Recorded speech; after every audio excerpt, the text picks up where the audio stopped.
pregunten tanto al final, y en cualquier momento que ustedes crean necesario, podrían alzar la mano y vemos si podemos participar. Nos gustaría que participen, nos gustaría que sea más que una conferencia vertical, que sea un asunto completamente horizontal, ¿no? Que puedan interactuar, que podamos preguntarles cosas, que podamos...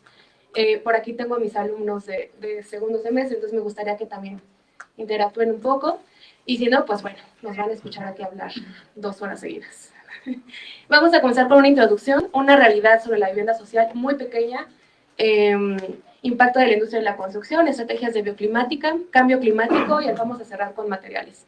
Van a notar cómo, a pesar de que son secciones que parecieran separadas o que están muy bien definidas, realmente todas se relacionan entre cada una, ¿no? Vamos a ver cómo realmente el proceso de diseño se va relacionando a partir de las decisiones que uno toma y de las metas que uno quiere lograr, y todos estos temas son súper importantes durante todo este proceso, ¿no? Muchas gracias. Bueno, arranquemos con la introducción. El concurso, veo que hay muy pocos asistentes de sexto semestre, lo cual me pone un poco triste porque es para ustedes, pero realmente este proyecto está de la mano con Infonavit, ¿no? ¿Y qué es realmente una vivienda social? Pues es un concepto destinado para trabajadores, sobre todo de bajos ingresos. Y suele ser gestionado a través del Infonavit, de Fobiste o Fonavi. Entonces, ¿por qué lo quise mencionar? Porque se estuvo debatiendo la semana pasada entre diferencia entre vivienda social y vivienda mínima. Entonces, quiero que sepan que si estamos trabajando con Infonavit, estamos hablando de vivienda social, ¿no? Siguiente. ¿Cuál es un poquito y muy rápido? Vamos a ver cuál es la historia del Infonavit, ¿no? Realmente nació, pues se fundó por ahí de los 1970 y algo, con la intención de poder cumplir el derecho a la vivienda de los trabajadores mexicanos. Antes el Infonavit lo que hacía era gestionar los préstamos y construir al mismo tiempo, ¿va? Se involucraba en todo el proceso. Aquí les muestro un ejemplo de la unidad Iztacalco. ¿Alguien la conoce? Es que ya no se ve así. Si lo pueden ver, ya no se ve así. Ese lago se infiltró después del sismo del 85 y se perdió por completo. Pero era muy bueno porque servía para hacer un microclima, ayudaba a regular la temperatura de la zona. Entonces antes el Infonavit se involucraba hasta ese sentido, ¿no? Gestionaba los préstamos y también construía. ¿Qué pasó después? Bueno, pues después, a partir del 1990 y ya súper afianzado quedó en los 2000, Infonavit dejó de construir y empezó únicamente a dar préstamos. ¿Qué es lo que pasa? Es cuando empezamos a debatir nosotros si se mercantilizó la vivienda o no. ¿Alguien sabe qué es mercantilizar? Es cuando conviertes algo en mercancía, ¿no? Entonces, la vivienda deja de verse como un derecho humano y empieza a verse como una mercancía más. ¿Y qué es lo que pasa cuando decides que quieres tener ganancias? Empiezas a priorizar ahorros de tiempos, empiezas a priorizar en ahorro en materiales, obviamente, para tener las máximas ganancias posibles. Es por esto que las viviendas del Infonavit, específicamente, porque estamos hablando de eso, no porque sea únicamente las viviendas que hizo Infonavit, tenían pésimo estado, ¿no? O sea, hay una cantidad de viviendas abandonadas que sobrepasa de los 800,000, me parece.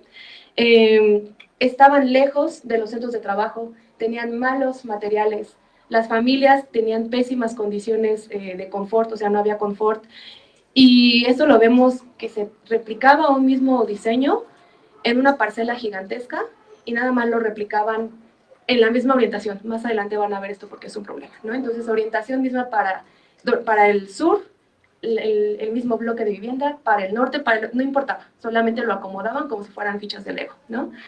¿Eso qué significó? Que las familias obviamente no iban a estar a gusto, los usuarios principales no iban a estar a gusto y empezaban a abandonarlas.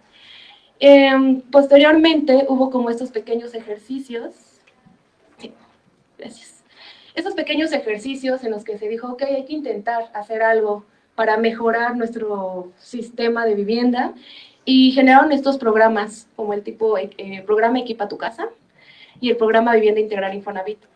El Equipa tu Casa simplemente te dan un monto específico para que tú pudieras colocar paneles solares, sistemas de recolección de agua pluvial, aire acondicionado y filtros de agua o llaves ahorradoras. Aquí me gustaría que lo tomaran en cuenta, porque después de esta conferencia ustedes me van a decir si realmente esto es una vivienda ecológica o no, ¿va? Ustedes ya van a tener el criterio para poder decidirlo. Y había otro que se llamaba Vivienda Integral Infonavit, que realmente eran, por así decirlo, les convenía a las constructoras demostrar que habían pasado su proceso de diseño por una certificación sostenible. Ya, hasta ahí llegaron todos estos intentos. Y ahora aquí les voy a hacer la pregunta, que muchos de ustedes ya deberían poder contestarla. ¿Qué realmente hace que sea una vivienda ecológica? ¿Los paneles solares lo hacen ecológico? ¿La captación de agua lo hace ecológica? ¿Y qué factores intervienen en la construcción de esta vivienda? O sea, esos factores que intervienen en toda la construcción y diseño de la vivienda, realmente cuál es la huella que nos deja el medio ambiente. Yo al poner un panel solar ya estoy haciendo menos daño al medio ambiente. Creo que ya todos saben la respuesta, pero la vamos a desmenuzar más adelante. Okay. Después de esta introducción que nos hizo Circe de la vivienda social, vamos a ver un poco del impacto de la industria de la construcción, porque pues sí es bastante grande, ¿no? De hecho, ahorita estamos en un momento bastante crítico sobre los impactos que estamos dejando en nuestro planeta, sobre todo en nuestra enorme huella ecológica. Entonces, nosotros como arquitectos tenemos esta enorme responsabilidad de disminuir esta huella ecológica, ¿no? Y no disminuir nada más, sino mejorar el planeta en donde estamos viviendo desde nuestro rubro. Y bueno, a continuación les voy a mostrar unos datos duros. Vamos a empezar con unos datos duros del impacto de la construcción. Y bueno, el 40% del uso de materias primas en el mundo es debido a la construcción. También es el responsable del 30% de la generación total de residuos en el mundo. También es el responsable del 40% del consumo total de energía a nivel mundial. Y del 38% de emisiones totales globales de CO2. Entonces, quiero que se queden con estos datos para que vean pues, el gran impacto que tiene hacer las cosas como las estamos haciendo actualmente, ¿no? Sin responsabilidad alguna. Y ahora también quiero que vean estos datos, son de lo que le cuesta a una familia de una vivienda de interés social, sus costos de energía. Cuando diseñamos una vivienda de interés social de manera errónea o no bien diseñada, estos son los costos aproximados que tiene una familia de manera mensual. Entonces, pueden más o menos gastar 350 pesos de manera mensual de luz, 650 pesos más o menos de gas de manera mensual, y en lugares que son con un clima crítico, como en Mexicali, Hermosillo, Mérida, y sobre todo cuando tienen una mala orientación, pueden gastar hasta 3,500 pesos en luz, todo porque necesitan obviamente el uso de aire acondicionado y cosas mecánicas para tener un nivel de confort adecuado. Y bueno, ¿y cómo hacemos para solucionar todo esto, no? Afortunadamente tenemos las soluciones, solo tenemos que regresar a diseñar como diseñábamos antes, utilizando el clima a nuestro favor. Y aquí es donde entran las estrategias bioclimáticas. Entonces, el primer paso es siempre aprender a leer el clima donde estamos diseñando. Entonces, creo que me dijeron que su vivienda social va a ser aquí en la Ciudad de México. Entonces, lo primero que tenemos que hacer es revisar el clima de aquí. No sé si alguien sepa qué significa la gráfica que estamos viendo. ¿Alguien que quiera participar? ¿Nadie sabe? ¿Cómo han hecho sus análisis? Calendario, ¿no? Considero yo que es como la medición del comportamiento del clima durante el día, ¿no? O un periodo determinado. Ajá, no, exactamente. Es una gráfica anual del comportamiento del clima. Y aquí lo muestran como de manera muy gráfica. Me gusta mucho esta porque ves cómo se están relacionando de que la nubosidad con la precipitación. Entonces, cuando sube la precipitación, la nubosidad también sube. Entonces, están directamente relacionadas.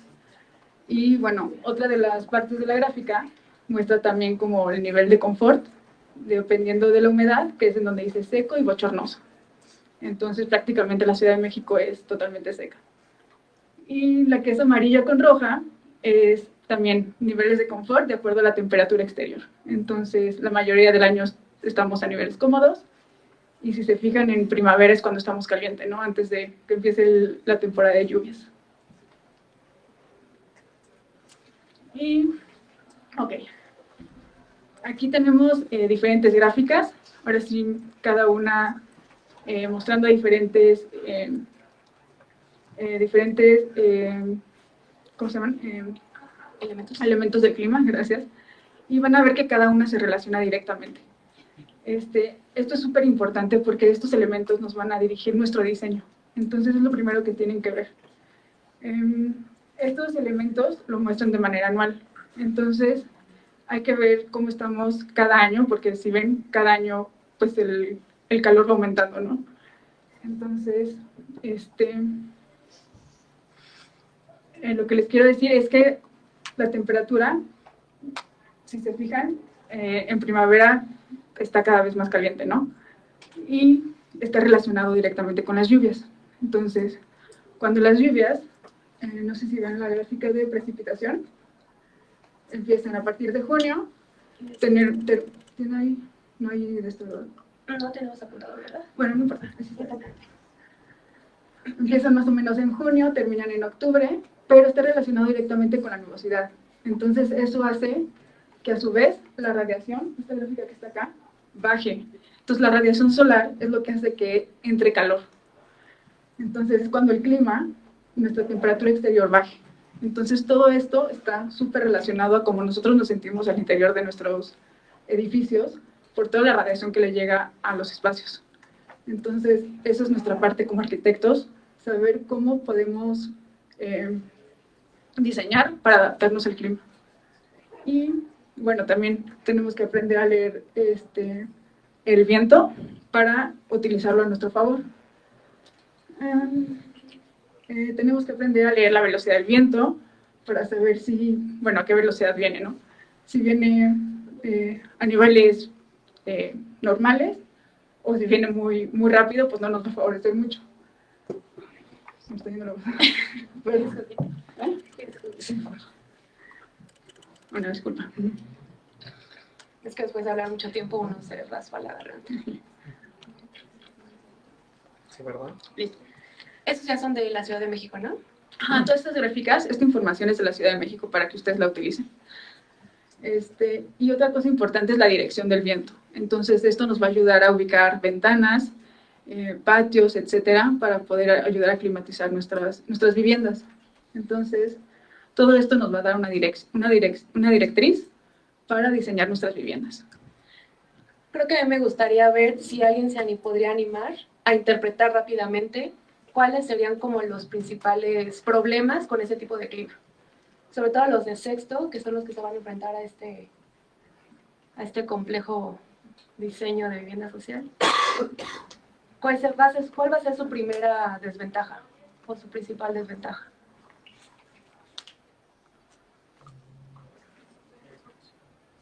Primavera. ¿A quién lo dijo? No vi. Súper. Primavera. ¿Por qué? Porque todavía no llueve, pero hace calor, ¿no? O sea, todavía no baja la ¿Y cómo sería la sensación de no llueve pero hace calor? Es como ese calor seco, ¿no?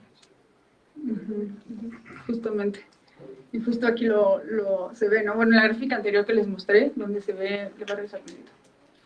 Se ve que todo esto está seco, ¿no? Y apenas si se ve una ligera rayita verde, en donde empiezan las lluvias, que es un poco de humedad. Entonces, ahí es cuando el clima se empieza a hacer un poquito más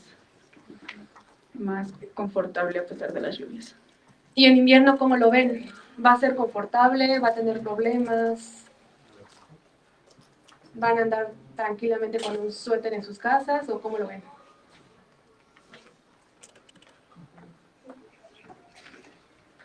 ¿Nadie? ¿Puedes repetir la pregunta? ¿Cómo ven en el invierno?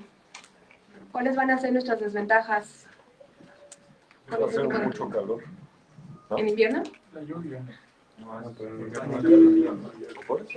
llueve, pero es frío. Entonces, es de ese frío que te seca la piel. O sea, Exacto, porque es seco, entonces casi no llueve. Bueno, este año tuvimos unos días de lluvia, justo cambio climático, pero sí, normalmente es seco. Buenísimo. Y la verdad es que aquí en la Ciudad de México tenemos un clima bastante dócil, es muy fácil controlarlo, entonces hay que aprovecharlo. Y bueno, también les queríamos enseñar este programa que se llama Climate Consultant. Es un programa muy fácil de usar. Aquí nos muestran muchísimos elementos del clima. Son archivos CPW. Ustedes los tienen que buscar en internet y descargar de acuerdo al lugar donde ustedes van a diseñar o construir su edificio. Y les va a mostrar una serie de elementos climáticos. Esta es la página principal, ¿no? Pero les va a mostrar, esto es un resumen de todos los datos climáticos que les va a mostrar, pero tiene diferentes análisis y gráficas, es muy gráfico. Y eso está bastante interesante porque lo van a ver de manera muy gráfica. Ustedes van a poder ahora sí que manipular la información si lo quieren ver de manera anual, de manera mensual o cierto periodo del año. Entonces creo que esto les puede ayudar bastante. De hecho, cuando nos llega un proyecto, nosotros es lo primero que hacemos. Abrimos el Climate Consultant y analizamos el clima. Entonces también les recomiendo que hagan lo mismo. La primera es una gráfica de temperatura. Entonces lo amarillo pueden ver que es como la temperatura promedio. Los verdes son máximos y mínimos. También son gráficas de radiación. Un diagrama psicométrico, que aquí ven las horas de confort. Depende de diferentes estrategias, que si una vez se meten, van a ver qué estrategias corresponde a cada una. Y la última es una rosa de los vientos, que aquí pueden analizar mucho más detenidamente el movimiento del viento. Entonces, aquí van a poder ver perfectamente de dónde viene el viento, su temperatura, su humedad, velocidad, etc. Entonces, aquí nos va a ayudar mucho a diseñar estrategias de ventilación natural. Y bueno, nuestro segundo paso, ya que sabemos cómo funciona el clima en el lugar que vamos a diseñar, es la implementación de estrategias bioclimáticas. Y bueno, algunos beneficios de este diseño bioclimático, el primero pues son beneficios económicos. Esto porque, pues primero nos enfocamos en el diseño, ¿no? Antes de implementar cualquier sistema mecánico como el aire acondicionado, calefacción, enfriamiento, cualquier cosa, es 100% controlado con el diseño. Y esto puede hacer una reducción energética de entre el 70 u 80% de consumo energético.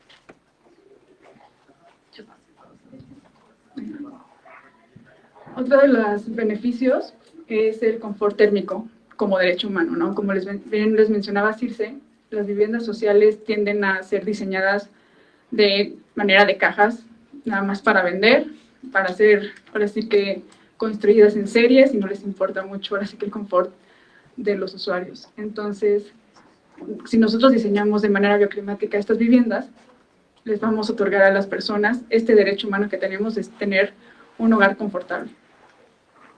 Y a la vez también tener aire limpio, ¿no? Y aparte, pues este diseño no cuesta nada, no cuesta absolutamente nada implementar este diseño.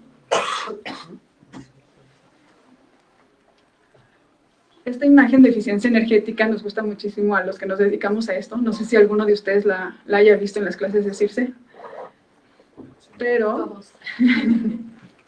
nos gusta muchísimo mostrarla, porque creo que habla muchísimo, ¿no? Creo que engloba todo lo que significa el diseño bioclimático, porque si ven una pirámide, lo más importante siempre está hasta abajo, que es lo que mayor espacio ocupa y lo que más importancia tiene. Y si se fijan en las flechas, en donde está el tema del dinero, lo de hasta abajo es lo que menos cuesta. Entonces, siempre la forma y la orientación, que es todo lo que tiene que ver con el asolamiento, la ventilación, orientación, su forma, todo este diseño bioclimático, siempre va a tener el mayor peso y el menor costo. Entonces, es lo primero que tenemos que hacer siempre. El segundo paso sería optimizar estas estrategias, que a lo mejor podemos automatizar estos sistemas, a lo mejor las persianas, nuestros sistemas de sombreado, etcétera, ¿no? Que a lo mejor esto ya va a aumentar un poquito el costo, pero va a ser un poco más eficiente. Y la última, el piquito de la pirámide, va a ser la más cara, pero una vez que nosotros hemos eficientizado nuestro diseño, ya podemos ahora sí incluir los paneles fotovoltaicos, el aire acondicionado, que en vez de utilizar un equipo mucho más grande y utilizarlo por mucho más tiempo, pues van a ser equipos mucho más pequeños y los vamos a utilizar por mucho menos tiempo. Y todo esto, pues, ¿cómo se llama? Se refleja en ahorros y también en reducciones de emisiones de gases de invernadero. Si recuerdan lo que les había comentado de los programas del Infonavit, ellos están enfocando en la parte más alta de la pirámide, que es lo que menos ganancias tiene para el medio ambiente y mayor costo económico representa, ¿no? Nada más para que podamos cerrar ese pequeño Sí, guiño. exacto. Creo que ahorita la estrategia que traen es, literalmente se enfocan únicamente en ese tema, ¿no? O sea, te dan tu dinero o tu apoyo nada más para que implementes esto y no se están enfocando en el diseño desde la raíz. Entonces aquí es donde entran ustedes. Esto es lo que tenemos que hacer nosotros, ¿va? Como arquitectos. Y bueno, la primera estrategia que les quiero mostrar es el análisis solar y la orientación. Creo que es la primera que tenemos que empezar siempre cuando empecemos a diseñar, leer la orientación de donde estemos, que es cómo el sol camina en donde estemos, cómo nos va a pegar el sol. Si estamos orientados al sur, norte, este, oriente, poniente, cómo nos va a pegar el sol, ¿no? Nosotros estamos ubicados en el hemisferio norte. ¿Qué significa esto? Que el sol está un poquito más inclinado hacia el sur siempre. Y durante el verano, el sol está un poco más, su caminito, como indica la imagen, está un poquito más hacia arriba. Durante el invierno, el sol tiende a bajar. Entonces, nosotros podemos aprovechar esto para que en invierno el sol entre a nuestra casa y nos pueda calentar, ¿no? Y no utilizar calentadores eléctricos o que nos hagan gastar energía y también dinero. Entonces, la orientación, pues eso es muy importante. También la orientación tiene que ver con los vientos, para utilizar la ventilación natural. Nos puede traer muchísimos beneficios, ¿no? Tanto para reducir consumos energéticos, también gastos de dinero, y también para reducir nuestra huella de carbono.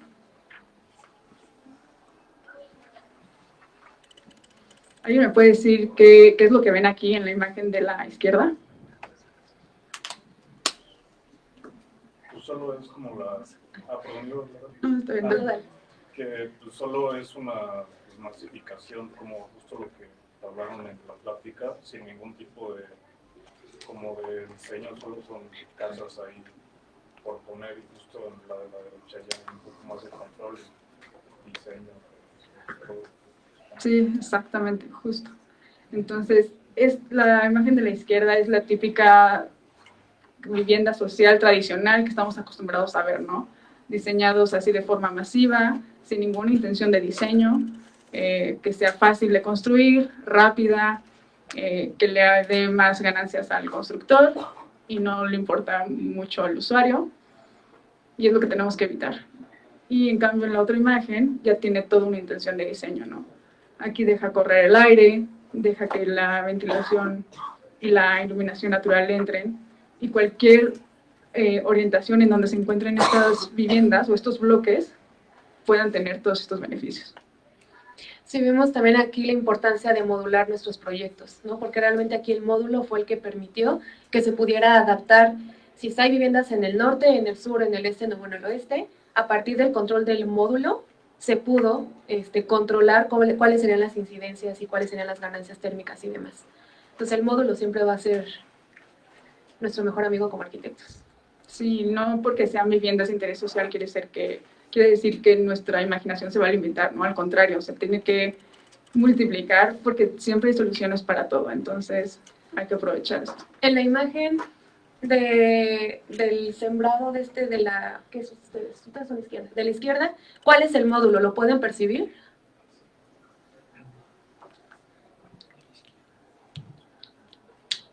¿No lo pueden ver? El módulo es la vivienda completa. Y enfocado al uso del auto, ¿no? Exacto. Justo eso, es la prioridad. Sí, exactamente. Y la otra es como más enfocado al humano, ¿no? A los pasos peatonales y todo eso. La siguiente estrategia es la ventilación natural, que también es algo súper importante y que le tenemos que sacar el mayor provecho aquí en México, que la verdad tenemos un clima bastante dócil. ¿Y en qué nos puede ayudar la ventilación natural? Nos ayuda a, ahora sí que a reducir la demanda de climatización, de uso de aire acondicionado, mejora nuestra calidad de aire interior, obviamente disipa pues la acumulación de calor al interior de nuestra vivienda y pues mejora nuestro bienestar y nuestra productividad. En todo esto pues también necesitamos saber de dónde viene el viento, todo lo que les explicaba, ¿no? Entonces por eso les digo que todo está relacionado. Tienen que saber cómo se comporta el viento, en dónde estamos, cómo estamos orientando nuestra vivienda y cómo podemos aprovechar esto y en dónde saber, en dónde podemos ubicar nuestras ventanas, ¿no? Aquí en la imagen de la derecha les pongo algunas estrategias para que sepan más o menos cómo funciona esta ventilación natural. Una de las mejores es la ventilación cruzada, que es cuando tenemos aperturas de un lado y del otro. Entonces, lo que hace el viento es que entra de un lado y sale del otro. A lo mejor en la vivienda social muchas veces no se puede esto, y es cuando entra la ventilación de un solo lado. Pero aquí podemos jugar con la apertura de la ventana, ¿no? Entre más grande, mejor. Siempre y cuando se pueda. Pero pues aquí ahora sí que tenemos que echar a volar nuestra imaginación para aprovechar al 100% de esta ventilación. Y otra que también es muy buena es la ventilación chimenea. ¿Alguien sabe por qué funciona esta? Porque el aire frío va entrando y básicamente lo que hace es que sale el aire caliente hacia arriba, ¿no? Exactamente. Se mantiene templado adentro. Justo, mira, si les enseñas bien. Eres a lo mejor. El aire frío, justo, ¿no? Es más denso, entonces entra por abajo, y el aire caliente, el aire caliente pierde peso, entonces tiende a subir y sale. Estos son algunos ejemplos que les quería enseñar en lugares pequeños. El de la derecha es un caso real, es de una vivienda de interés social en Quintana Roo. Es un lugar caliente, húmedo, pero para que vean que también en climas difíciles se puede implementar. Es justo este efecto chimenea, donde tenemos dos ventilas en muros de dirección opuesta. Entonces el aire frío tiende a entrar por abajo y el aire caliente tiende a subir por arriba y sale por ahí, enfriando todo el espacio en el trayecto. Entonces, para que ustedes también pues piensen, ¿no? ¿Qué estrategia les puede convenir para sus viviendas? ¿Alguien tiene alguna duda hasta ahorita? La siguiente estrategia es... Bueno, sí, claro. ¿A qué se refería usted, Circe, cuando habló de módulo? Yo la verdad no sé qué. Los módulos. ¿No lo han visto en proyectos? Ups. Ups, sí. Bueno, el módulo es, digamos, una medida básica a partir del cual vamos a empezar a generar o vamos a empezar a proyectar. Entonces, el módulo puedes definirlo. Hay personas que definen el módulo a partir del tamaño del cajón de estacionamiento, por ejemplo. Así se aseguran que cuando vayan a hacer sus estacionamientos en la parte de subterráneo, bueno, en sótano, van a poder colocar las columnas a cada tanto. Hay personas, por ejemplo, creo que en la cultura hindú, su módulo es el tamaño de su tatami, ¿se llama? Bueno, su tapete donde hacen oración.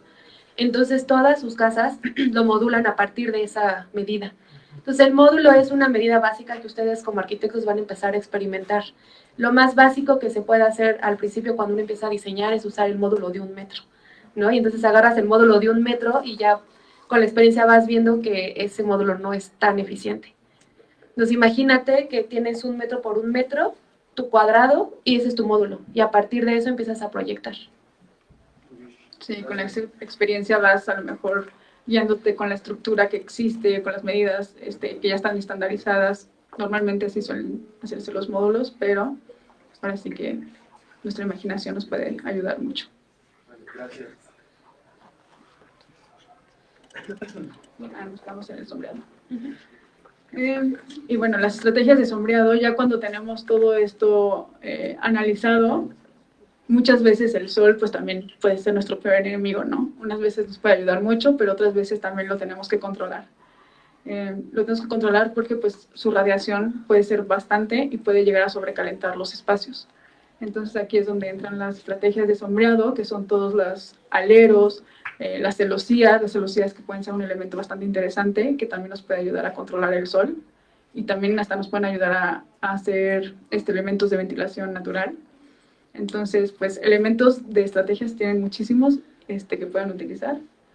Un tip que les puedo dar es que los elementos horizontales siempre se utilizan hacia el sur. Esto por el movimiento del sol, porque el sol está arriba y los rayos caen de esta manera, de este ángulo. Y los elementos verticales siempre dan cuando el sol está en el poniente o en el oriente, todo porque el ángulo entra así y pues tu protección lo va a proteger. ¿Sí les está quedando claro esto? Porque vi unas caritas medio confundidas. ¿Sí? Elementos así hacia el sur, para que cuando el sol esté en su equinoccio, la parte más, digamos, acostada, impida que... Más arriba. O sea, el sol está acá arriba. Entonces, cuando el sol camina así. Ajá, pero cuando está así. aquí, Cuando está arriba. aquí, y cuando está acá, bloquea acá. Ajá, exacto. Y elementos así en las otras dos orientaciones. Cuando el sol está saliendo, que a lo mejor en la mañana queremos un poquito de sol, pero en la tarde, cuando está mucho más fuerte en el poniente, es cuando lo bloquea. ¿Sí? Súper básico, pero a veces necesitamos verlo con bolitas y palitos para que nos quede. Sí. No, y también, digo, puede ser mucho más específico como quieran. Hay cálculos muy, muy específicos para determinar ángulos y todo, que la verdad es bastante interesante. Ahí si les interesa, se pueden clavar en eso muchísimas horas. Pero justo, ¿no? O sea, esto puede ser también algunos elementos que también pueden ser estéticos, ¿no? O sea, jueguen mucho con la estética, pero también cómo funcionan para sus elementos pasivos. Y estos son unos ejemplos reales aquí en México, que el de la izquierda es una ecocasa, que si se fijan tienen la protección justo vertical y horizontal. Entonces, en cualquier orientación en donde coloquen estas viviendas, se van a proteger. Entonces, estas, ¿cómo se llaman? Protecciones mixtas funcionan en cualquier orientación. Y el de la derecha, justo los está protegiendo como al sur y de un lado. Entonces, a lo mejor aquí también pueden jugar ustedes con diferentes orientaciones, que a lo mejor una línea sea de un lado, la otra hacia el otro. Que digo, el costo de la construcción a lo mejor va a ser lo mismo que cambiarla de un lado o del otro. Pero digo, estos son como diseños básicos, ahora sí que echen a volar su imaginación para crear cosas diferentes. Y algo también importante son los materiales del envolvente. ¿Alguien sabe qué es el envolvente de un edificio?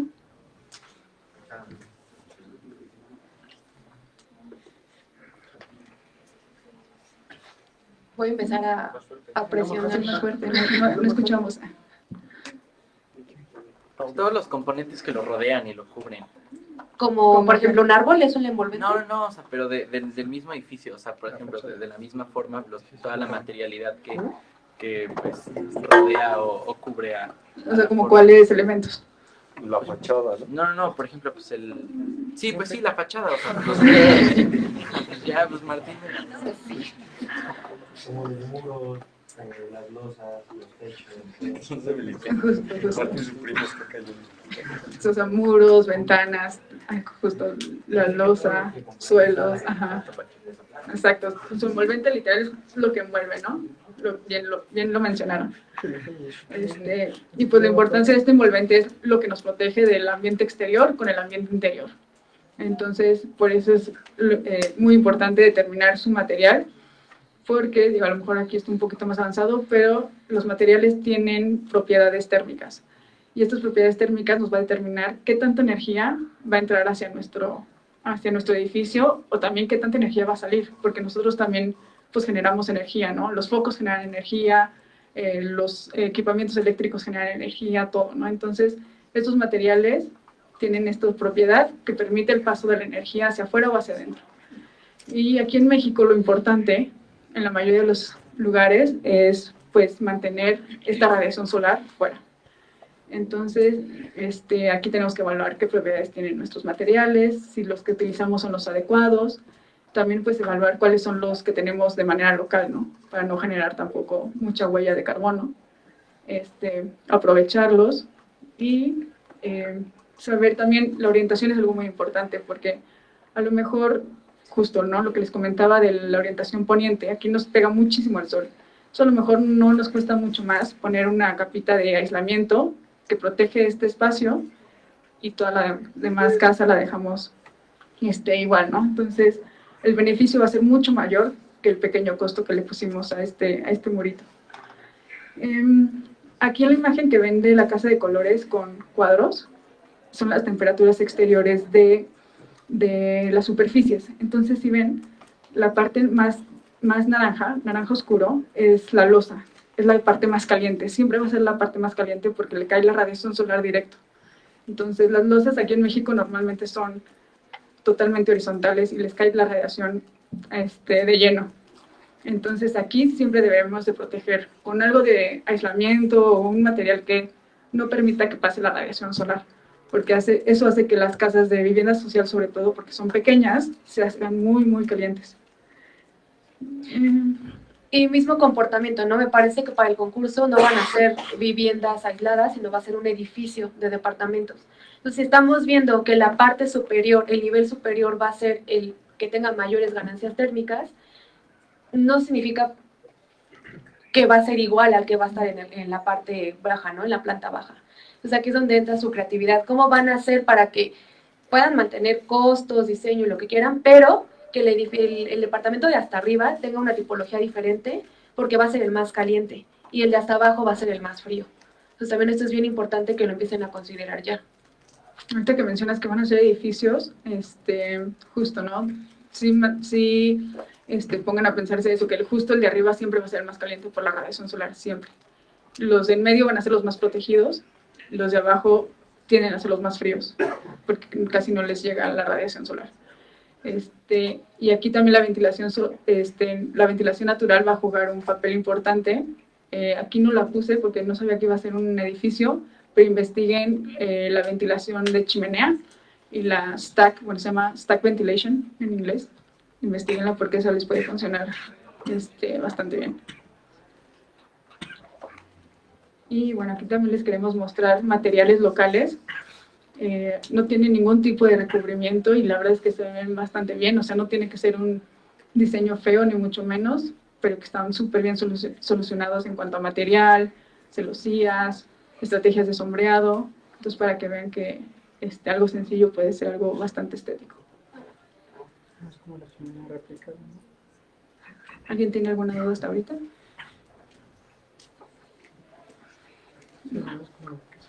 Y bueno, el tercer paso, si se acuerdan, es el piquito de la pirámide, que es la eficiencia energética. Y aquí es donde nos metemos a los sistemas mecánicos, que son los sistemas que consumen energía. Pero si aplicamos primero las bases, estos sistemas mecánicos van a ser mucho más eficientes y van a gastar mucho menos energía. ¿Y qué beneficios nos va a traer? Pues primero la sostenibilidad económica, que puede traer hasta una reducción de 40-60% en gastos de luz y gas. La resiliencia ante el cambio climático en la vivienda social también es algo muy importante, porque pues es la población también que se encuentra mucho más vulnerable ante los cambios climáticos y también hacia el calor y frío extremo. Y pues obviamente la huella de carbono se reduce de manera exponencial, porque pues si la reducimos en una casa de vivienda social, si esto se replica de manera en serie, pues la reducción va a ser mucho más. A mí sí me gustaría preguntar, sobre todo a los de cuarto semestre que ya los vi, ¿qué es eficiencia energética? Lograr lo mismo con la menor cantidad de recursos posibles. Ok, sí pusieron atención. Soy feliz de haberlos pasado. Ya, gracias. Y bueno, aquí les puse algunos ejemplos que pensé que podría aplicar para la vivienda social. La iluminación, pues siempre la vamos a utilizar, ¿no? Siempre acuérdense que hay que pensar primero en la iluminación natural, aprovecharla al 100%, y cuando utilicemos la iluminación artificial, que sea lo más eficiente posible. También a lo mejor no aplica en este caso, pero también existen controladores, sensores, todo esto que nos ayudan a ser todavía un poco más eficientes, pero para que sepan que pues también existen otras cosas que controlan estos focos. También existe lo que es el calentamiento de agua, que la vivienda social lo utiliza muchísimo y bueno, todos, ¿no? Pero creo que es un gasto bastante fuerte en la vivienda social, que nos podemos apoyar de calentadores solares o calentadores de gas, de agua, pero que sean eficientes, porque pues estamos acostumbrados a utilizar los típicos calentadores de paso de gas LP. Entonces, para que también, no sé si van a especificar estos equipos o no, pero a lo mejor los pueden llegar a recomendar.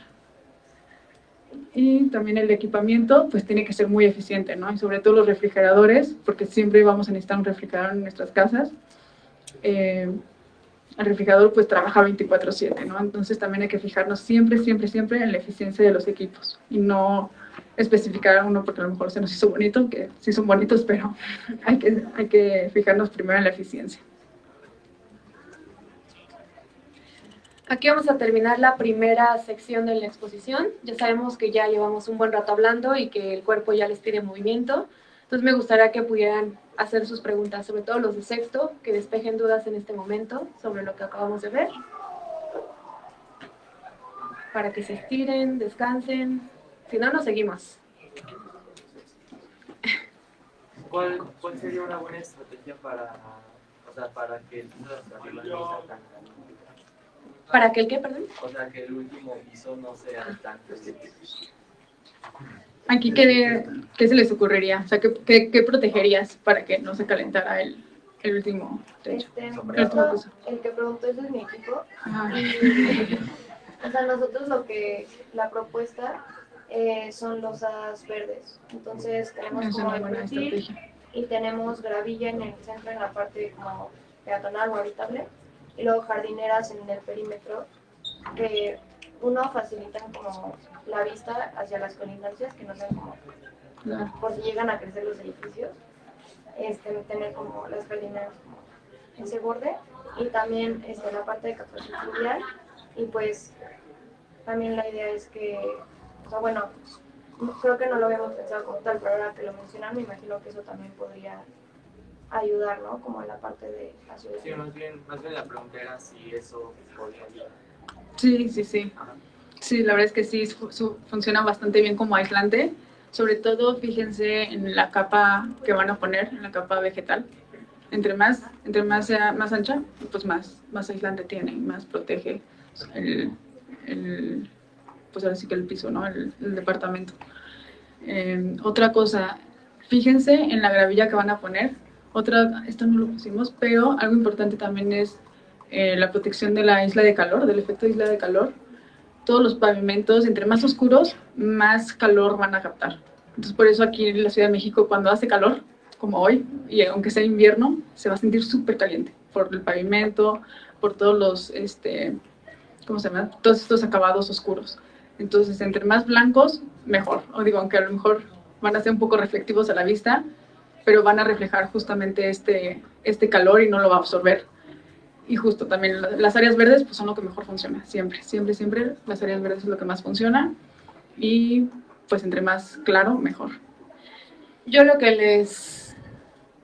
les contestaría, y eso sí espero que me contesten los de segundo, porque se los digo cada clase.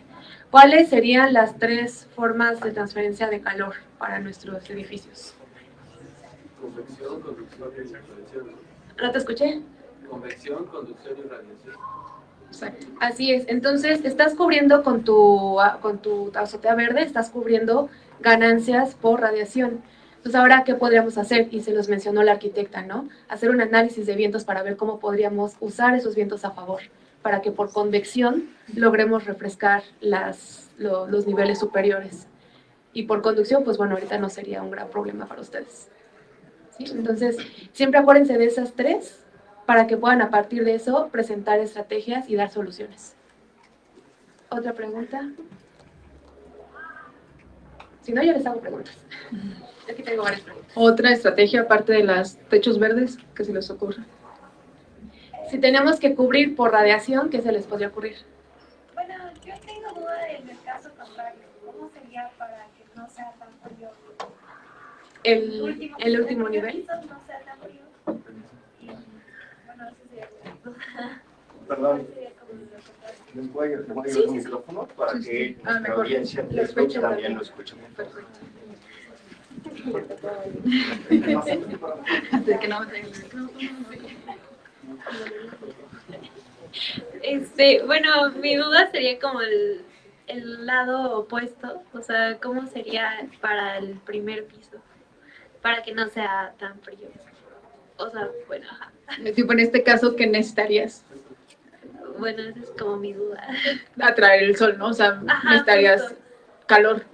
Entonces, aquí, ¿cuáles estrategias te podrías apoyar? O sea, de las que te enseñamos, ¿cuál crees que te podría funcionar?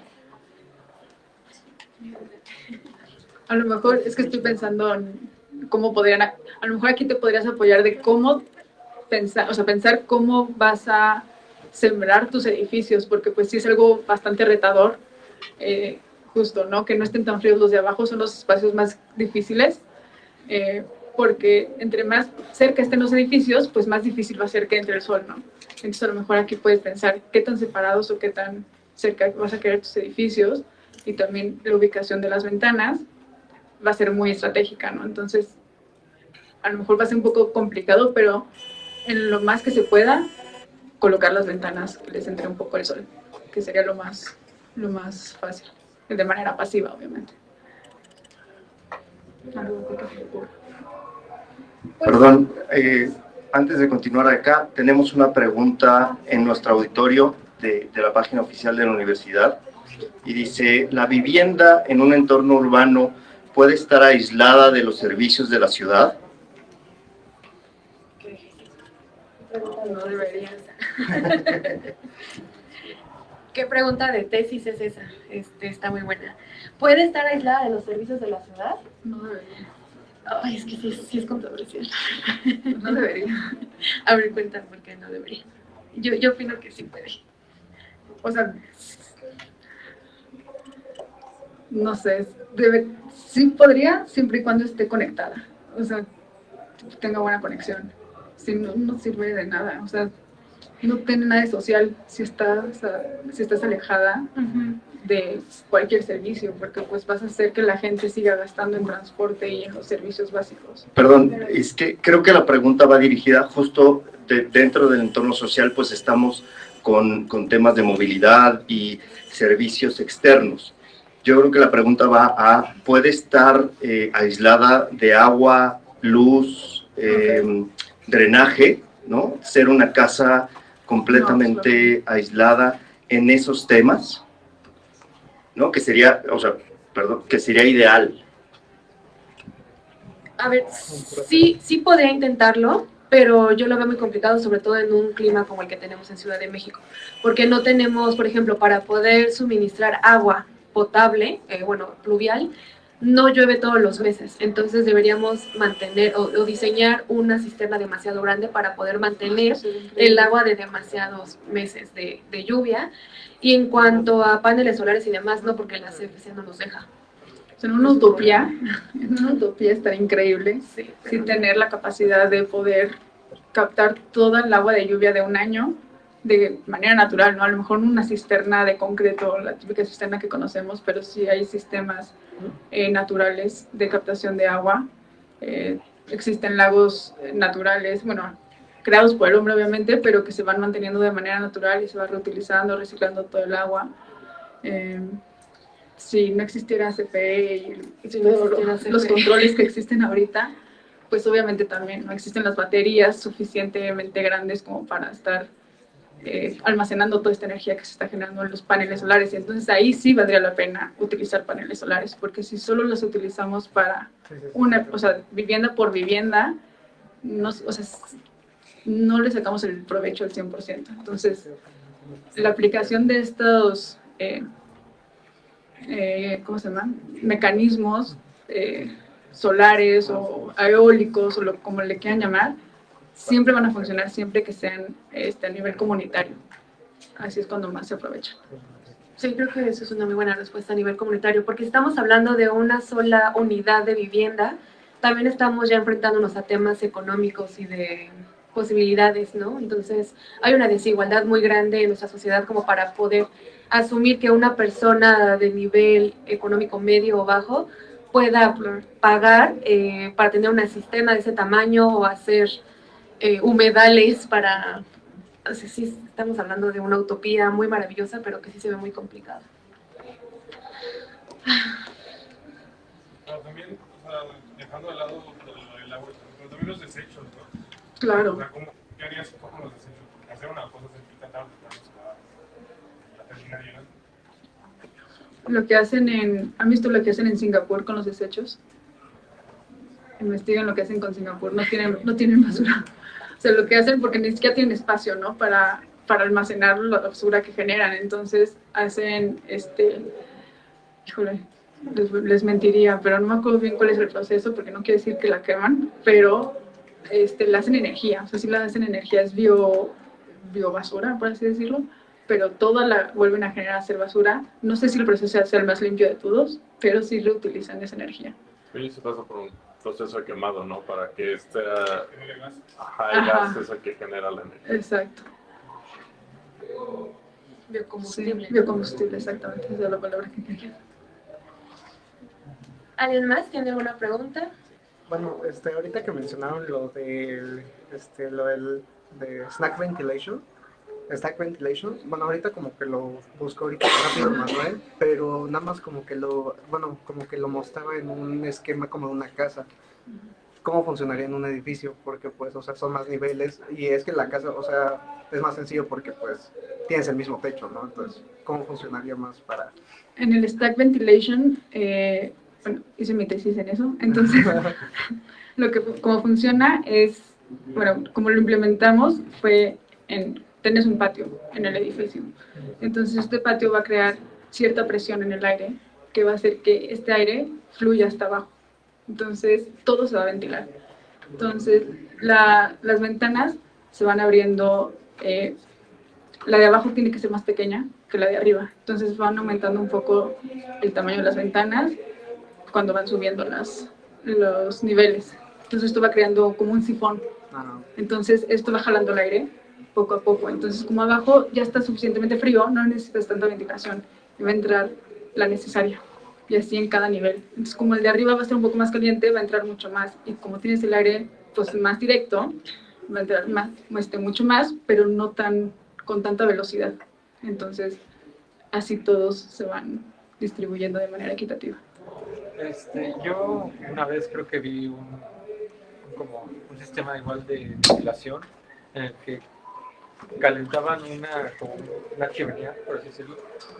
Entonces calentaban como la parte baja del aire, entonces hacía que el aire subiera y eso creaba un efecto como de succión del aire que está adentro para subir. Y creo que también tenían turbinas, entonces el mismo movimiento del aire creo que generaba energía. Sí. No, sí, también eso es súper interesante, o sea, porque no necesitas a lo mejor inyectar, no sé, algún tipo de refrigerante o meterte con la temperatura del aire, simplemente con el movimiento lo puedes direccionar, ¿no? Entonces, como bien mencionas, se va calentando y puede llegar a salir por arriba.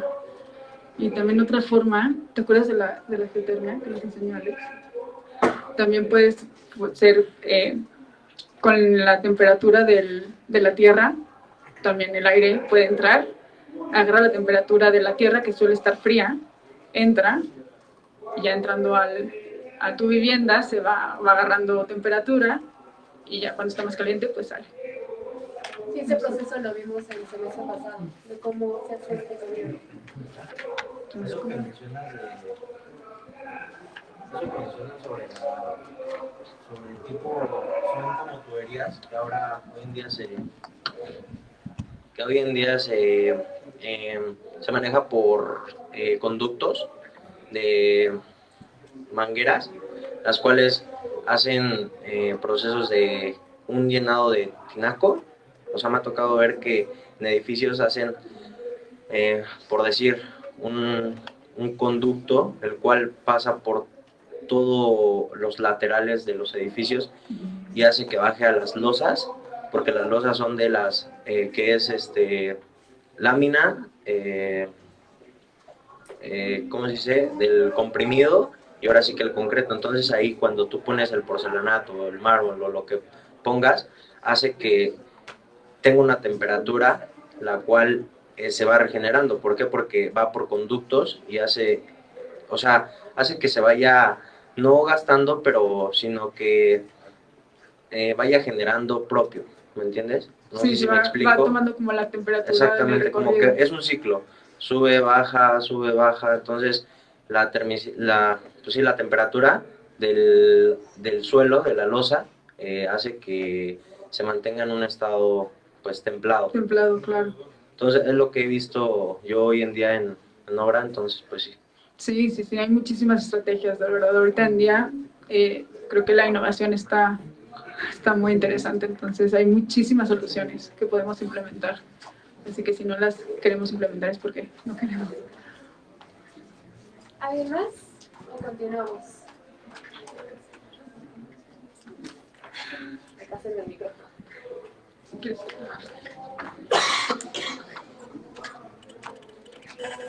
Gracias. Se escucha muy raro. Ya.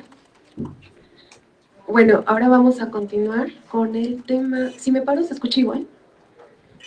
Es que los que me conocen saben que yo no puedo estar sentada, soy ansiosa, yo siempre doy clase parada. Vamos a hablar del cambio climático. Y como saben, yo siempre abro mis clases preguntándoles si creen en el cambio climático antropogénico. Porque el cambio climático es un hecho, es algo que se ha visto, nosotros no lo hemos visto, somos muy jóvenes para eso, pero que se ha visto a través de toda la historia del mundo. ¿Qué es lo que pasa? Que por la actividad antropogénica y sobre todo desde el origen de la industrialización, se ha visto que estos cambios han sido mucho más acelerados y están siendo realmente parte de todo lo que le estamos mandando nosotros al medio ambiente, ¿no? Entonces, el cambio climático, el que estamos viviendo nosotros, es directamente por nuestra actividad humana. Este tiene consecuencias. Como ya saben, ya se tiene calculado cuáles serían los grados que podrían afectarnos de una forma irremediable, ¿no? Se podría decir que si llegamos a más 1.5 grados de las temperaturas preindustriales, pues habría impactos muy graves como pérdidas de biodiversidad. Y si llegamos a los más 2 grados, pues ya estamos viendo aumentos de nivel del mar y colapsos en los ecosistemas. Yo quiero preguntarles a ustedes, ¿a qué temperatura creen que ya estamos? Más 4, ¿no? Ya estamos, siguiente por acá. Ya estamos en 1.45. Pues estamos a nada de empezar a ver que esto se nos vaya de las manos, ¿no? ¿Por qué es importante mencionar esto? Como ya les dije, este cambio antropogénico tiene origen por la actividad humana y sobre todo por la industrialización. ¿Qué pasó en la industrialización? En la industrialización vimos que hubo un avance en el proceso, en la forma en la que se producían las mercancías. Y desgraciadamente esta evolución tecnológica también nos trajo varios conflictos, ¿no? Ay, pobrecito. Nos trajo varios conflictos, que serían el principal, que serían la producción de gases de efecto invernadero. ¿Cuáles son estos gases? Conocen uno que es súper importante. El CO2. ¿Y el CO2 cómo se relaciona en la arquitectura? De un montón de formas, que ahorita lo vamos a ver. Ahora, ya estamos viendo, todavía no llegamos a los 2 grados y ya estamos viendo este tipo de cosas, ¿no? Por ejemplo, en el 2024 hubo unas olas de calor en México tremendas. O sea, llegamos creo que aquí en la Ciudad de México a 38 y nos estábamos muriendo, ¿no? Fueron 33. 33. De hecho, en ese año salió una estudio que la Ciudad de México era de las que más estaba calentando por 3.5 grados. Rapidísimo. Fue demasiado. Y esto fue en el 24. ¿Qué pasó en el 25? ¿Se acuerdan? Apenas pasó. Nos estábamos inundando, no nos dejó de llover. Inundación tras inundación tras inundación. También estamos viendo cosas como esto, ¿no? Lo que les dije de la inundación. Inundación. ¿Esto creen que es únicamente algo que está pasando en México? Está pasando en todas partes. ¿Dónde creen que esté pasando esto? En España, en Montenegro, investigamos.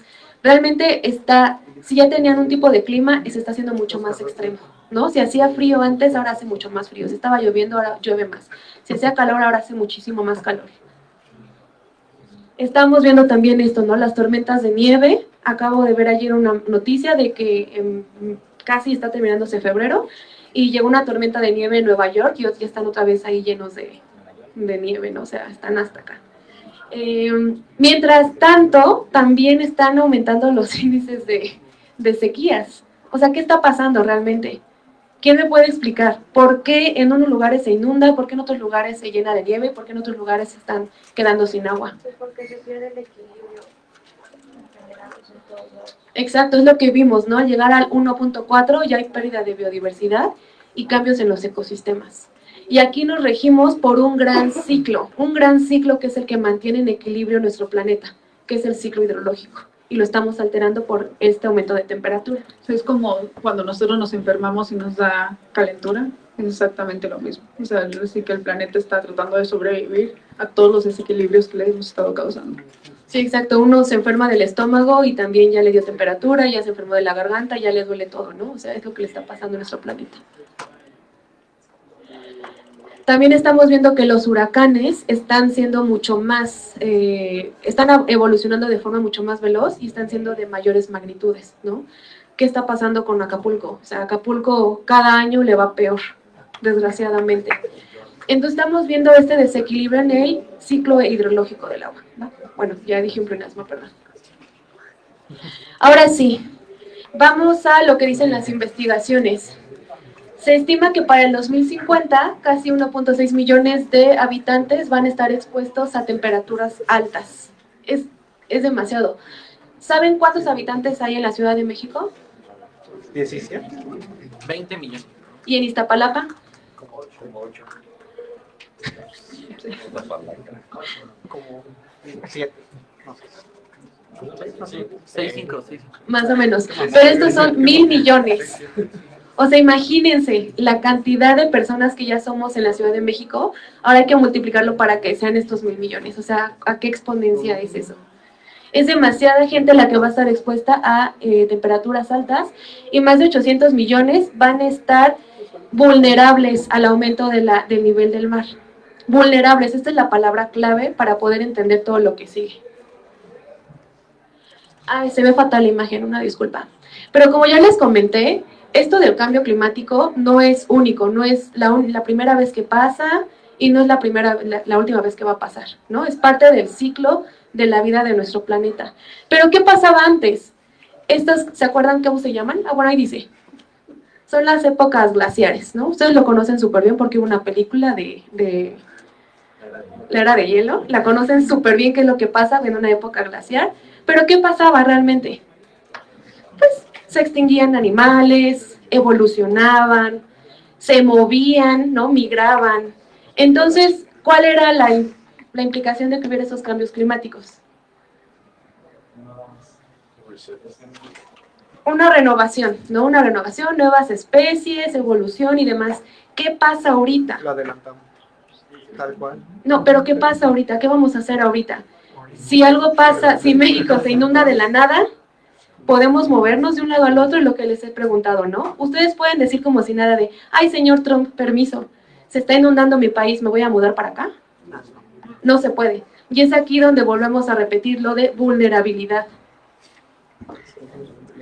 Entonces, podemos ver este mapita que me gusta mucho usar, que los círculos azules son los desplazamientos por desastres naturales o cambio climático. Y los naranjas son los desplazamientos por violencia o guerras. Si vemos aquí en esta grafiquita que está en la esquina, es mucho más grande el porcentaje de gente que se mueve por desastres naturales que por guerras. Y uno creería que sería al revés. Estamos hablando de nuevo de vulnerabilidad. Entonces, ¿qué va a pasar cuando en México la sequía ya no nos permita tener agua para bañarnos ni para tomar? Nos vamos a querer mover. ¿Y qué va a pasar con la arquitectura? O sea, ya no hay que enfocarnos en el tema humano porque es demasiado sensible, pero vamos a regresar al tema. ¿Qué va a pasar con la arquitectura? ¿Qué tenemos que hacer como arquitectos para poder hacer frente a todo esto que acabamos de ver? Bueno, pues hay que empezar a diseñar nuestros edificios para que sean resilientes. Entonces, la época en la que diseñamos nuestros edificios para que sean sostenibles ya pasó, ya les dije, eso ya pasó de moda, eso tuvimos que haberlo hecho en los 90s. Ahorita tenemos que hacerlos sostenibles y resilientes. ¿no? A fuerzas tienen que ser ambas. Y bueno, ¿qué tenemos que hacer entonces? Pues asegurarnos de que nuestros edificios puedan estar diseñados para ser resilientes antes del evento, durante el evento y después del evento. Antes del evento, en el diseño. Durante el evento, para que cuando esté pasando, no sea una inundación gigante, sobreviva, soporte la estructura. Y después del evento, ¿qué va a pasar después de esa gran inundación? ¿No? O de esa gran sequía. ¿Cómo se va a adaptar ese edificio? Sí, siguiente. Y ahora sí, les traigo estas pequeñas estrategias que los de segundo las conocen perfectamente. Les traje 3 estrategias principales, que la primera sería, y es muy triste, pero hay que contemplarlo, diseñar para facilitar poder desmontar los edificios de forma rápida. ¿Qué significa? No sé, pensemos ahorita, ya no en cambio climático, pensemos en un temblor. En un temblor que desgraciadamente nos tiró todos los niveles superiores. La forma en la que nosotros tenemos que empezar a diseñar es que esa estructura podamos desmontarla rápido para poder volver a construir. Porque mientras más rápido volvamos a construir, más rápido las personas pueden regresar a sus hogares. Que también no sea como un daño, ¿no? O sea, que se pueda caer el edificio y que nosotros podamos retirar lo más pronto posible. Sí, correcto. Entonces, tristemente, eso es la realidad, ¿no? Nosotros ya tenemos que empezar a pensar en cómo diseñar de esta forma. La segunda, y se las traigo porque, como les dije, el ciclo hidrológico se está viendo afectado.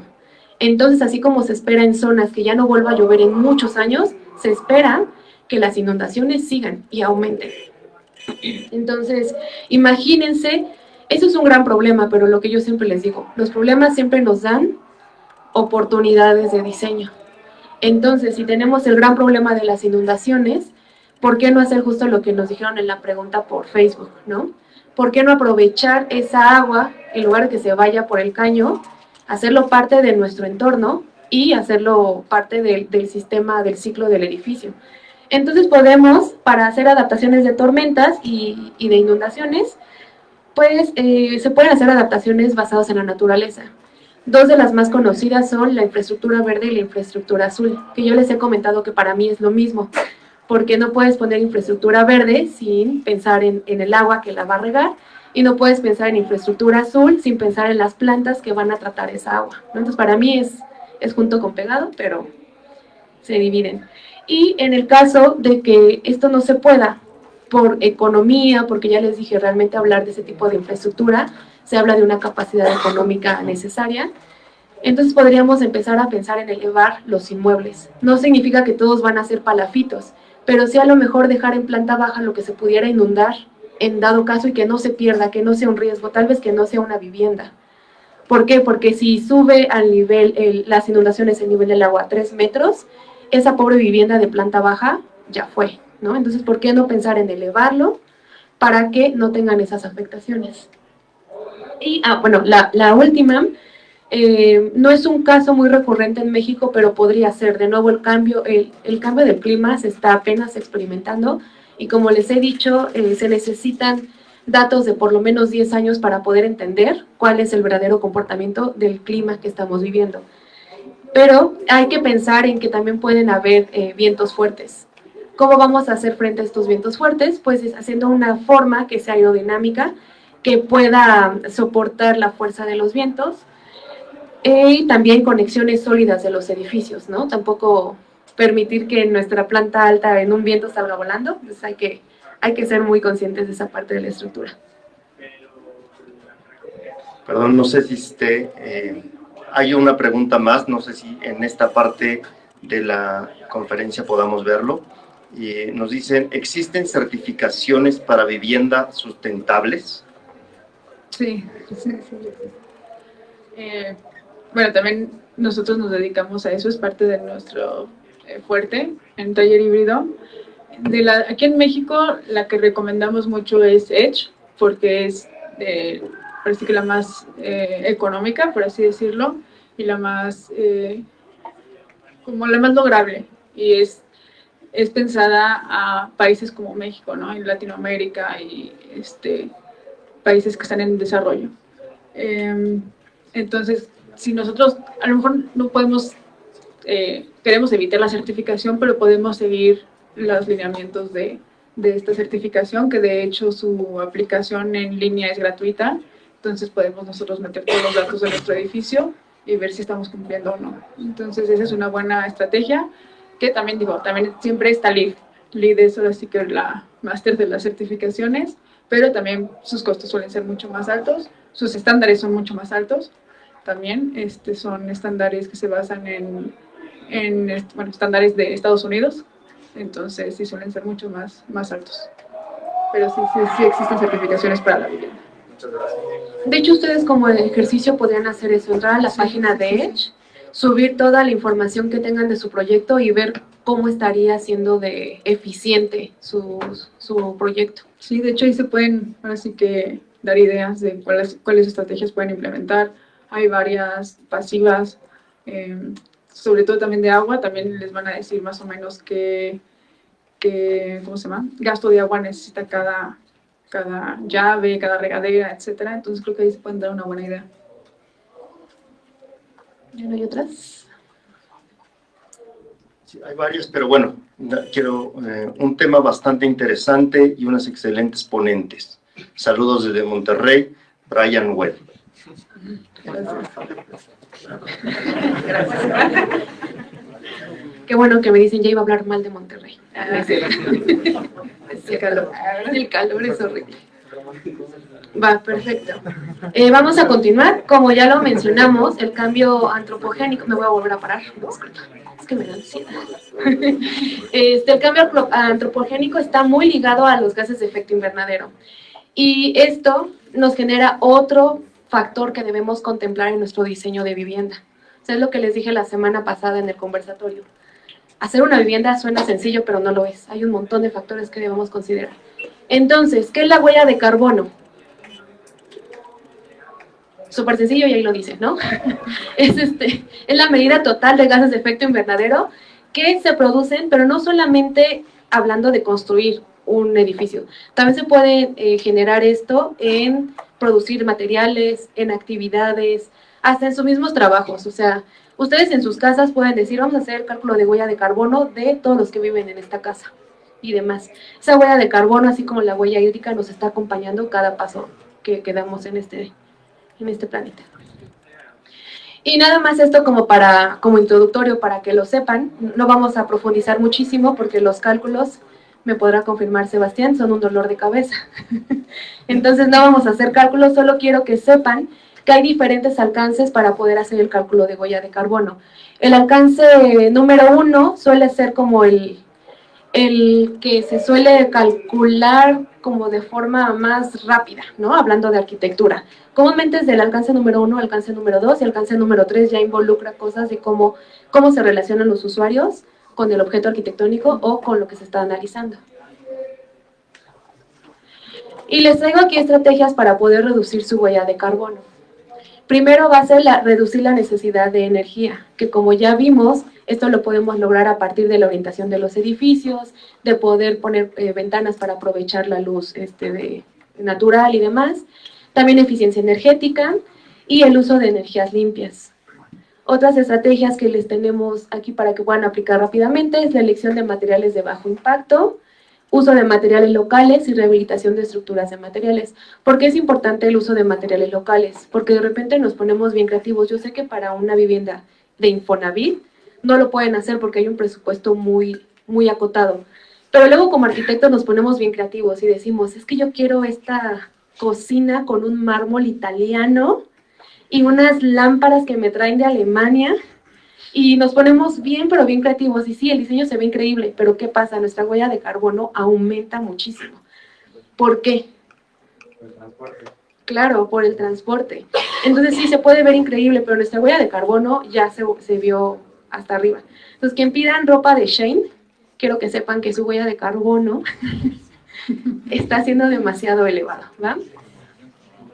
Y bueno, rehabilitación de estructuras y materiales. Aquí les traigo un ejemplo de cómo se puede utilizar. Ahorita para proyectos nuevos, tal vez no puedan reutilizar algún edificio, pero hay proyectos en los que sí van a poder reutilizar ya sea la fachada, ya sea la estructura, ya sea lo demás, y eso también ayuda a que reduzca la huella de carbono. Ahorita lo vamos a ver un poquito más a profundidad. Y la y aquí circularidad en los materiales, ¿en qué parte? Ahorita lo vamos a, justo ahorita lo vamos a mencionar. Y aquí tenemos materiales, la verdad es que bastante increíbles para que los podamos implementar. Sí. Pero todos se quieren ir por los italianos. Y bueno, justo la siguiente parte es el cómo, ¿no? O sea, cómo vamos a controlar nuestra huella de carbono, cómo la vamos a reducir y pues justamente lo que no se cuenta no lo podemos controlar ni reducir. Entonces, como bien les comentábamos, el impacto de la construcción es muy alto, sobre todo en las emisiones globales de carbono, y pues lo que queremos es generar este círculo cerrado, ¿no? Esta economía circular. ¿Qué es un análisis de ciclo de vida? ¿Alguien sabe? El que preguntó.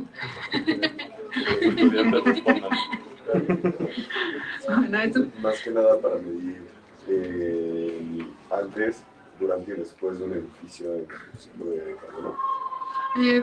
Sí, más o menos, es como el impacto, ¿no? El impacto que tiene todo el ciclo de algo, porque puede ser de cualquier cosa, en este caso de la construcción que estamos enfocados a la vivienda, pero puede ser de cualquier material. Entonces, parece que como viene aquí en el ciclo, desde su extracción hasta su fin de vida, vamos a analizar todas sus emisiones, todo su impacto en el planeta en diferentes rubros que vamos a ver.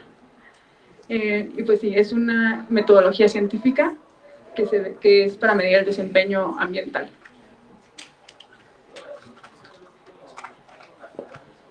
Y estas son las categorías de impacto que mide un análisis de ciclo de vida.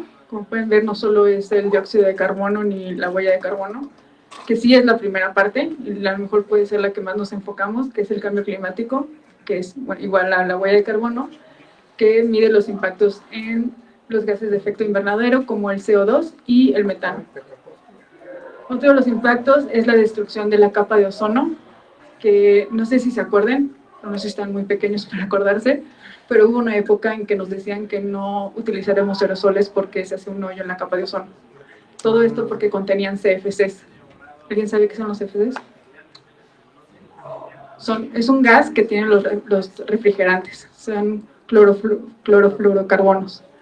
Y esto es lo que causaba el hoyo en la capa de ozono, pero estos ya están prohibidos por el protocolo de Montreal.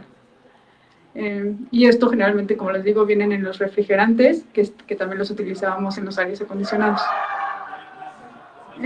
Otro de los impactos es la acidificación de los océanos y de los suelos. ¿Qué causa esto? Esto causa que los corales se mueran. Entonces, si los corales se mueren, toda la vida se muere, es igual que los árboles. Si no tenemos árboles, todos nos vamos a morir.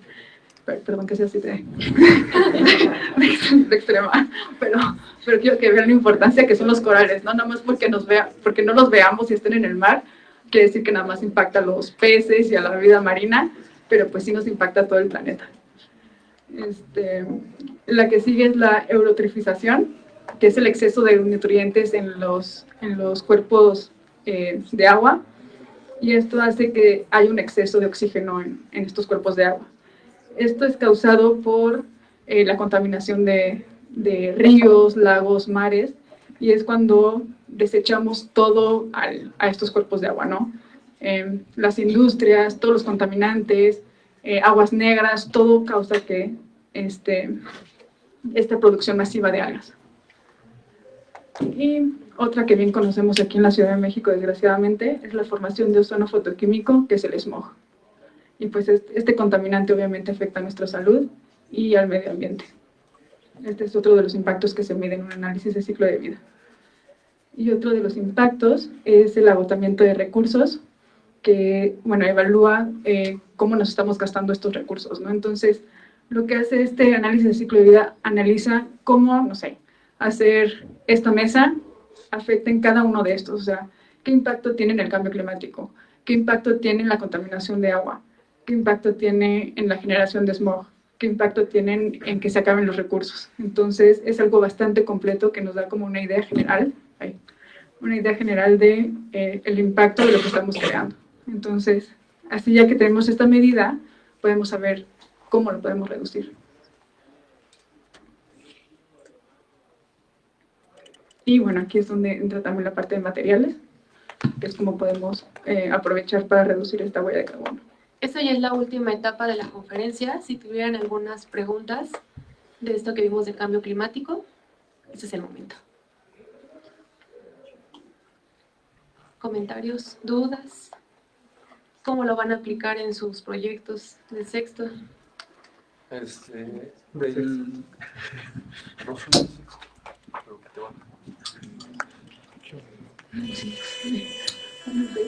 Bueno, más que nada como pregunta, habían mencionado de hacer casas para desmantelarse. ¿Por qué no sería una mejor, o bueno, chance yo no puse tanta atención o me distraje o algo, pero no sería mejor hacer algo que perdure ahí, o sea, como de manera sustentable, pero que se quede ahí de por vida?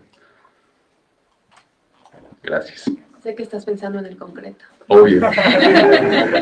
Y el modernismo. Lo sé perfectamente. Y la manera de pensar del 99% de la población mundial, donde una casa debe durar para siempre y las generaciones que vienen. Sí, vamos a vernos en un contexto. Yo sé que lo que voy a decir va a ser una locura, pero hay que usar nuestra imaginación, por eso somos arquitectos. ¿Qué pasa en un contexto en el que hay una catástrofe climática y esto nos obliga a todos a movernos? No porque yo no quiera dejar mi casa, porque nadie va a querer dejar sus casas, sino porque ya no va a haber las condiciones mínimas para poder vivir ahí. ¿Qué tan loca suena la idea de que haya algún programa de desmantelamiento de viviendas para poder irse a un lugar donde sí se pueda vivir? Yo sé que suena una locura, pero hay casos. Si yo pudiera, si esta ciudad se quedara sin agua, yo pudiera llevarme mi casa a una ciudad que tuviera agua, yo sí me la llevo. ¿Cómo? No sé. No tengo idea. Grúas. Locura, no sé. Yo creo que más bien se refiere a ese asunto, ¿no? O sea, tal vez la gente no va a poder agarrar su casa y llevárselo debajo de un brazo, pero sí poder desmantelarlo porque este lugar ya no va a poder ser habitable, ya no va a poder tener las condiciones mínimas para que se habiten. Entonces, ¿por qué no moverlo y desecharlo a lo mejor, ¿no? Reutilizarlo o algo así, porque la gente ya no se va a poder quedar ahí. Entonces, eso ya es como ver en un modo súper apocalíptico. Súper apocalíptico. Y concreto, no nos gusta el concreto. También con el tema, también con el tema de la construcción, creemos que cuando construimos es para toda la vida y las siguientes generaciones. Pero todo cumple con un ciclo de vida. Todo lo que construimos y todos los materiales que utilizamos cumplen con un ciclo de vida. Entonces, cometemos un error en no contemplar qué pasa después de que ese ciclo de vida se cumpla. Por eso el tema del desmantelamiento. O sea, tengo que tomar en cuenta qué pasa después de que el ciclo de vida del material se termina, qué voy a hacer con él. Lo voy a tirar al mar, lo voy a quemar, voy a hacer que se vaya a otra ciudad. Gracias. También, o sea, en la plática anterior de vivienda mínima, o sea, mencionaron varias veces el hecho de que las viviendas se abandonan. Entonces, si las viviendas se van a abandonar de una u otra forma, pues obviamente dentro del ciclo de vida también entran los residuos. Exacto. Entonces, me imagino que esta parte de poder desmantelar las viviendas o las construcciones en general, pues también disminuiría los residuos que al final podría permitir que el área en el que se construyó en un inicio pueda ser retomada por la naturaleza, ¿no? Entonces, 100%. Bueno, es algo como... Sí, no, totalmente de acuerdo. No, sí. Un poco igual para responder lo que decías. Voy a poner un par de ejemplos. Uno, Japón o China, generalmente generaban islas, tiraban todo lo que había y construían. Y las usaban como islas experimentales. Entonces la gente se iba a vivir ahí, producía, y luego se iban y las abandonaban. Ahorita las islas están abandonadas y las construcciones están ahí. ¿Por qué? Porque se piensa en construir para siempre. En este caso concreto, por ejemplo. ¿Qué pasa ahorita? La naturaleza también es algo impresionante y se empieza a apropiar de lo que era suyo. Sí. Entonces, ahorita están las viviendas apropiadas por la naturaleza. O sea, ya se caen y la gente no se da cuenta. ¿Por qué? Porque las ramas y todo eso empiezan a infiltrar las estructuras, agua, etcétera, etcétera, etcétera. Entonces, eso se queda ahí, es una huella de carbono extra. ¿qué pasa si, por ejemplo, te pongo ahora el ejemplo de, hay un sismo en México, ¿ok? Ahorita se están empezando a analizar propuestas por impresoras 3D, por si se le cae un muro a un edificio, se pueda recuperar por medio de esa impresión. 2, ¿qué pasa con ese concreto de impresión? Lo puedes tirar y lo puedes reciclar también. Entonces sí se puede construir tanto para perdurar, pero con la habilidad de que lo puedas quitar. El concreto tampoco es para siempre, también tiene una vida útil. Aunque es un poco más larga, también tiene una vida útil. Entonces, ¿cómo podemos hacer que eso también sea reciclable? ¿Cómo le podemos dar otra vida a las cosas? O sea, no solo llevártela por si hay una catástrofe. Ajá. Ya no O sea, regañes, ya no. Ya entendimos. Muchas gracias. No, y cómo que tocan ese tema de los residuos, porque también el análisis de ciclo de vida toca ese tema, ¿no? O sea, toca todas las etapas de un material, de una vivienda, de una construcción. O sea, desde la extracción de los materiales, manufactura, fabricación, transporte, a donde van a la tienda, transporte al lugar de construcción, su uso y también su fin de vida, ¿no? ¿Y qué pasa con este fin de vida? La mayoría tienen una vida lineal, tristemente. Entonces, ¿cómo hacemos para esta recircularidad de la que hablamos? Creo que alguien tenía una pregunta. ¿Qué pasa en este punto? Bueno, yo más bien tenía una pregunta de, normalmente hablamos mucho sobre cómo construir sustentable y más que nada cómo mantenernos de manera en la que no perjudiquemos más al planeta, pero yo quería más bien preguntar por qué no intentamos mejor como sociedad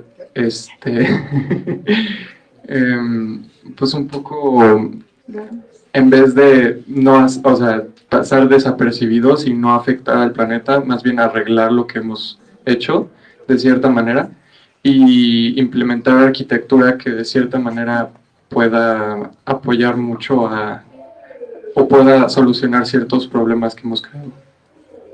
Esa idea me encanta, es lo que más me gusta.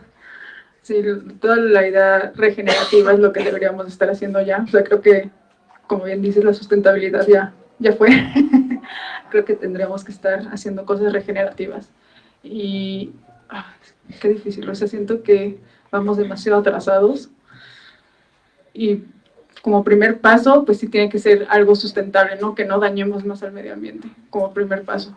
Te digo, tristemente, pues sí vamos un poco atrasados, pero sí hay que ver más allá, o sea, siempre hay que dar un paso más y ser regenerativos, como bien lo mencionas, ¿no? O sea, muchas veces quisiéramos dar más, hay que ver la manera en cómo lo podemos hacer, porque muchas veces también el gobierno nos detiene un poco, ¿no?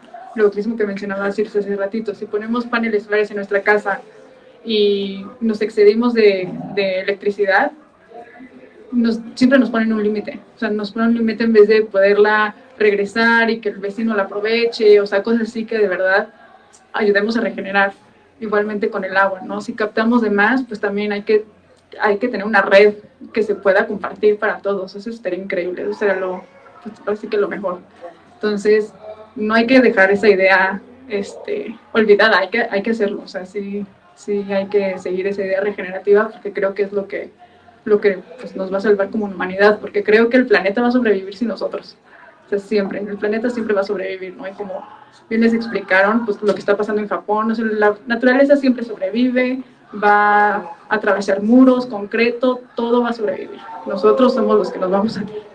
Entonces, la idea regenerativa es lo que tenemos que hacer, bien lo mencionaste. Hay una certificación que se llama Living Building Challenge, que nos gusta muchísimo, que aunque no certifiquemos las cosas, pero sigan los lineamientos de esa certificación, porque justamente habla de cómo regenerar, siempre habla de dar un poco más. O sea, cómo podemos hacer que mi área verde te ayude a ti también. Cómo hacer que el agua no nada más sea eficiente para mí, sino para ti también. Te tengo que dar a ti también un poquito más. Entonces, echen un ojo a Living Building Challenge. Tantito, nada más para complementar, yo te recordaría lo que vimos del las olas económicas que se han identificado a partir de la industrialización, un poquito antes. No sé si se acuerdan de ese tema, que eran las ondas de Kondratiev, que veía cada vez que hay una innovación tecnológica, sube el crecimiento económico, se despega, de repente se estanca y debe haber otra innovación tecnológica para que suba.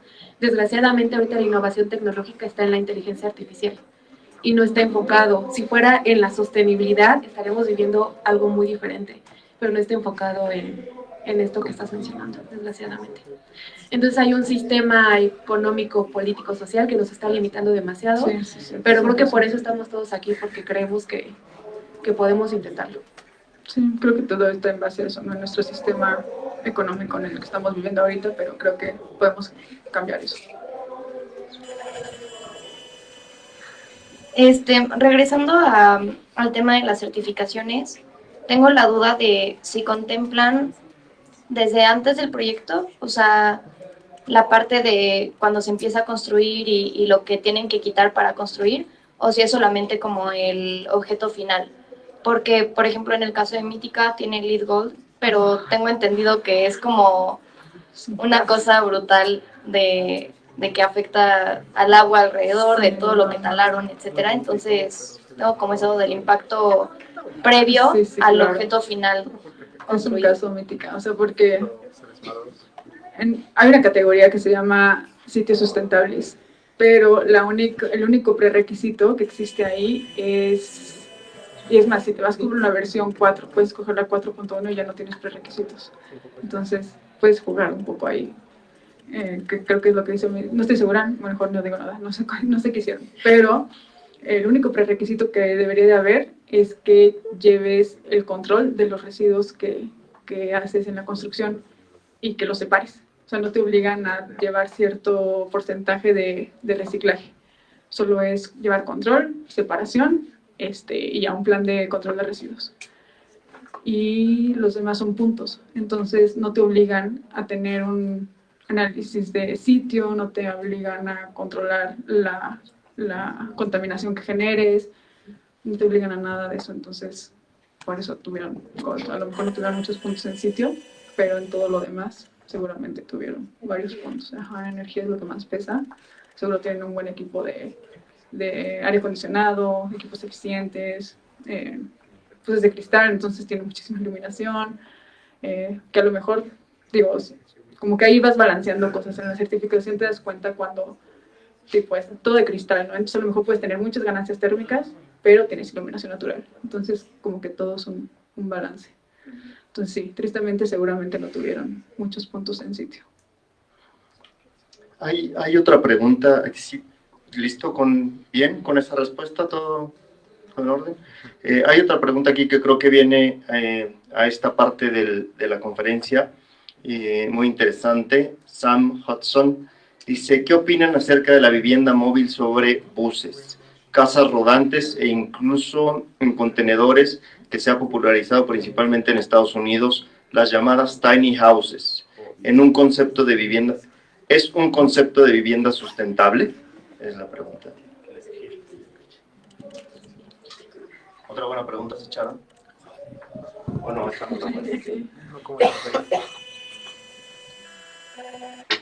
Yo creo que es una muy buena idea. Yo creo que permitir poder moverte del lugar es muy bueno, justo por todo ese tema de resiliencia que mencionamos. A mí lo que me preocupa de, por ejemplo, las casas rodantes es su huella de carbono, ¿no? Porque no es como cuando haces una casa fija, que tal vez los materiales, transporte y todo eso es una vez nada más, pero todo el tiempo están generando huella de carbono. Entonces, no es tan ecológico. Y hablando de contenedores, los contenedores son de acero y tienen ganancias térmicas enormes, enormes, enormes por el mismo material, por las características térmicas del material. Entonces, realmente, si no se diseña de forma adecuada, puedes empezar a usar equipos de acondicionamiento demasiado costosos y todo el tiempo, lo cual generaría muchísima huella de carbono por el uso de las energías. Entonces yo diría que no son sostenibles. Yo creo que no mucho, justo depende del material, ¿no? O sea, justo los contenedores creo que no son una buena idea. Mejor no la usen. Perfecto. Sí. pero está buena esa, Sí, esa se pregunta. debate, sí, bueno. ¿Alguien más tiene preguntas?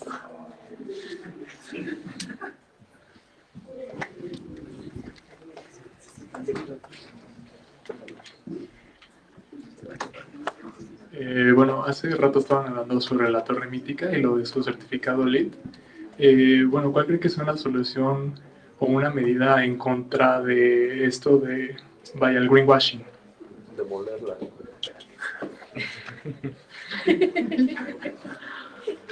Siento que es que la Ciudad de México debería tener controles de análisis de sitio más estrictos, para empezar. Y seguramente los hay, pero se deberían de implementar, o sea, sí se deberían de implementar realmente, ¿no? O sea, no... Bueno, por igual, ¿no? Ajá, sí, no en todos lados, o sea, 100% en todos lados, ¿no? Así como son obligatorios en lugares más críticos, como cerca de la selva, bueno, ¿qué les digo? Pero justo, ¿no? Donde las mías son obligatorias, que son los, ¿cómo se llaman? Manifestaciones de impacto ambiental, debe ser obligatorio a fuerzas, ¿no? Y si no la pasas, no se construye, pero pues de todas formas les vale. Entonces, siento que es algo de las personas que están a cargo.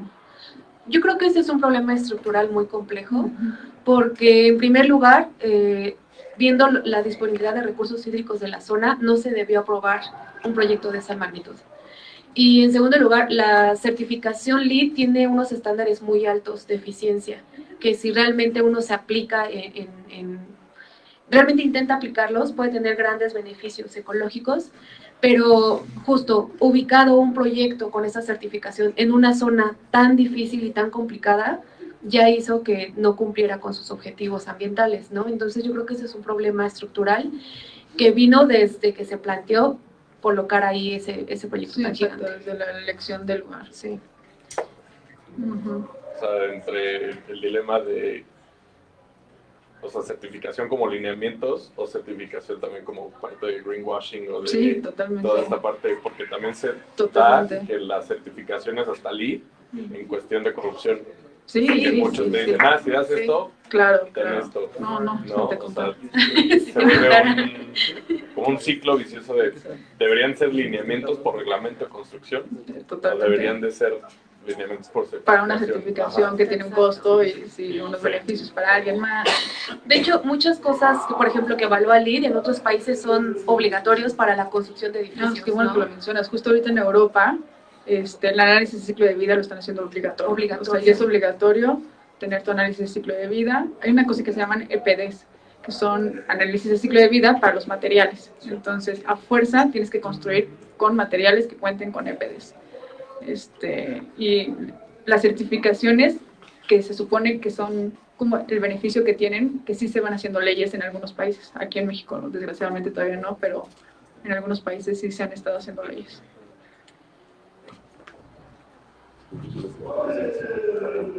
Muy bien, si no tenemos más preguntas, creo que podemos ir ya a la última etapa para ir cerrando la conferencia. Bueno, ya la última etapa es justamente esto que estábamos mencionando de la generación de los residuos. Lo voy a mover porque no veo. Bueno, la generación de residuos a partir de este momento lo van a encontrar en esta diapositiva como RCD, que son los residuos de demolición y de construcción y demolición, ¿va? RCD, ok, se me olvida a mí solita. Bueno, se está estimando que aproximadamente en el 24, casi 47,000 toneladas de residuos de construcción y demolición se juntaron en un año. O sea, es demasiado. Y aquí la pregunta justo, desgraciadamente ya se salió Martín, pero es ¿qué pasa con esos residuos? ¿Cuáles son los residuos de construcción? ¿Cuáles se imaginan que son? Varillas, sobrantes de porcelanato. La demolición, comúnmente para poder hacer una casa se tiene que demoler otra porque ya no hay espacio en la ciudad. Entonces se demuele mampostería, concreto, pisos, impermeabilizante. cancelería, vidrios, absolutamente todo. Entonces, por eso es que es demasiada la cantidad de generación de residuos de este rango, ¿no? Entonces nosotros tenemos que empezar a diseñar también para que cuando nuestro edificio, nuestra casa, nuestro objeto arquitectónico termine su vida útil, como mencionamos, se pueda desechar de una forma mucho menos agresiva para el medio ambiente, porque desgraciadamente la mayoría de estos residuos terminan en vertederos, no se reciclan, no se reutilizan o simplemente quedan ahí abandonados esperando que la naturaleza haga lo suyo. Aquí les tengo una norma que les puede servir muchísimo a los de sexto semestre para que la empiecen a analizar para sus proyectos. Es la NACDMX 007 RNAT. ¿Qué es lo que hace esta norma? La norma lo que refiere es que uno tiene que empezar a cuantificar cuáles van a ser los residuos de su obra y de su demolición, si es el caso. Y lo que nos pide es que dividamos estos residuos en diferentes categorías. Aquí les puse las más importantes. Concreto simple, concreto armado, metales, mampostería con recubrimiento, pétreos, mezcla asfáltica, excavación y materiales mixtos. Ahí dice mixtos, una disculpa. ¿Qué es lo que nos pide? Que a partir de que ya tenemos clasificados estos residuos, podamos darle un reuso, por así decirlo, podamos reciclarlo. Nos está pidiendo un porcentaje en específico para que podamos mandar todos esos residuos y se les pueda dar una nueva vida. Entonces, por ejemplo, material de excavación, ¿a dónde se les ocurre que lo llevaríamos? Compostero, ¿no? Porque es tierra natural. Concreto simple, aquí les traje un ejemplo. Nada más hay 2 empresas, digamos, verificadas y avaladas por el gobierno de la Ciudad de México para poder hacer reciclaje de concretos, que se llama Concretos Mexicanos y hay otro que se llama Concretos Sustentables. Concretos Mexicanos lo que hace es recibir todas las categorías de tus residuos y les da un nuevo uso, por así decirlo.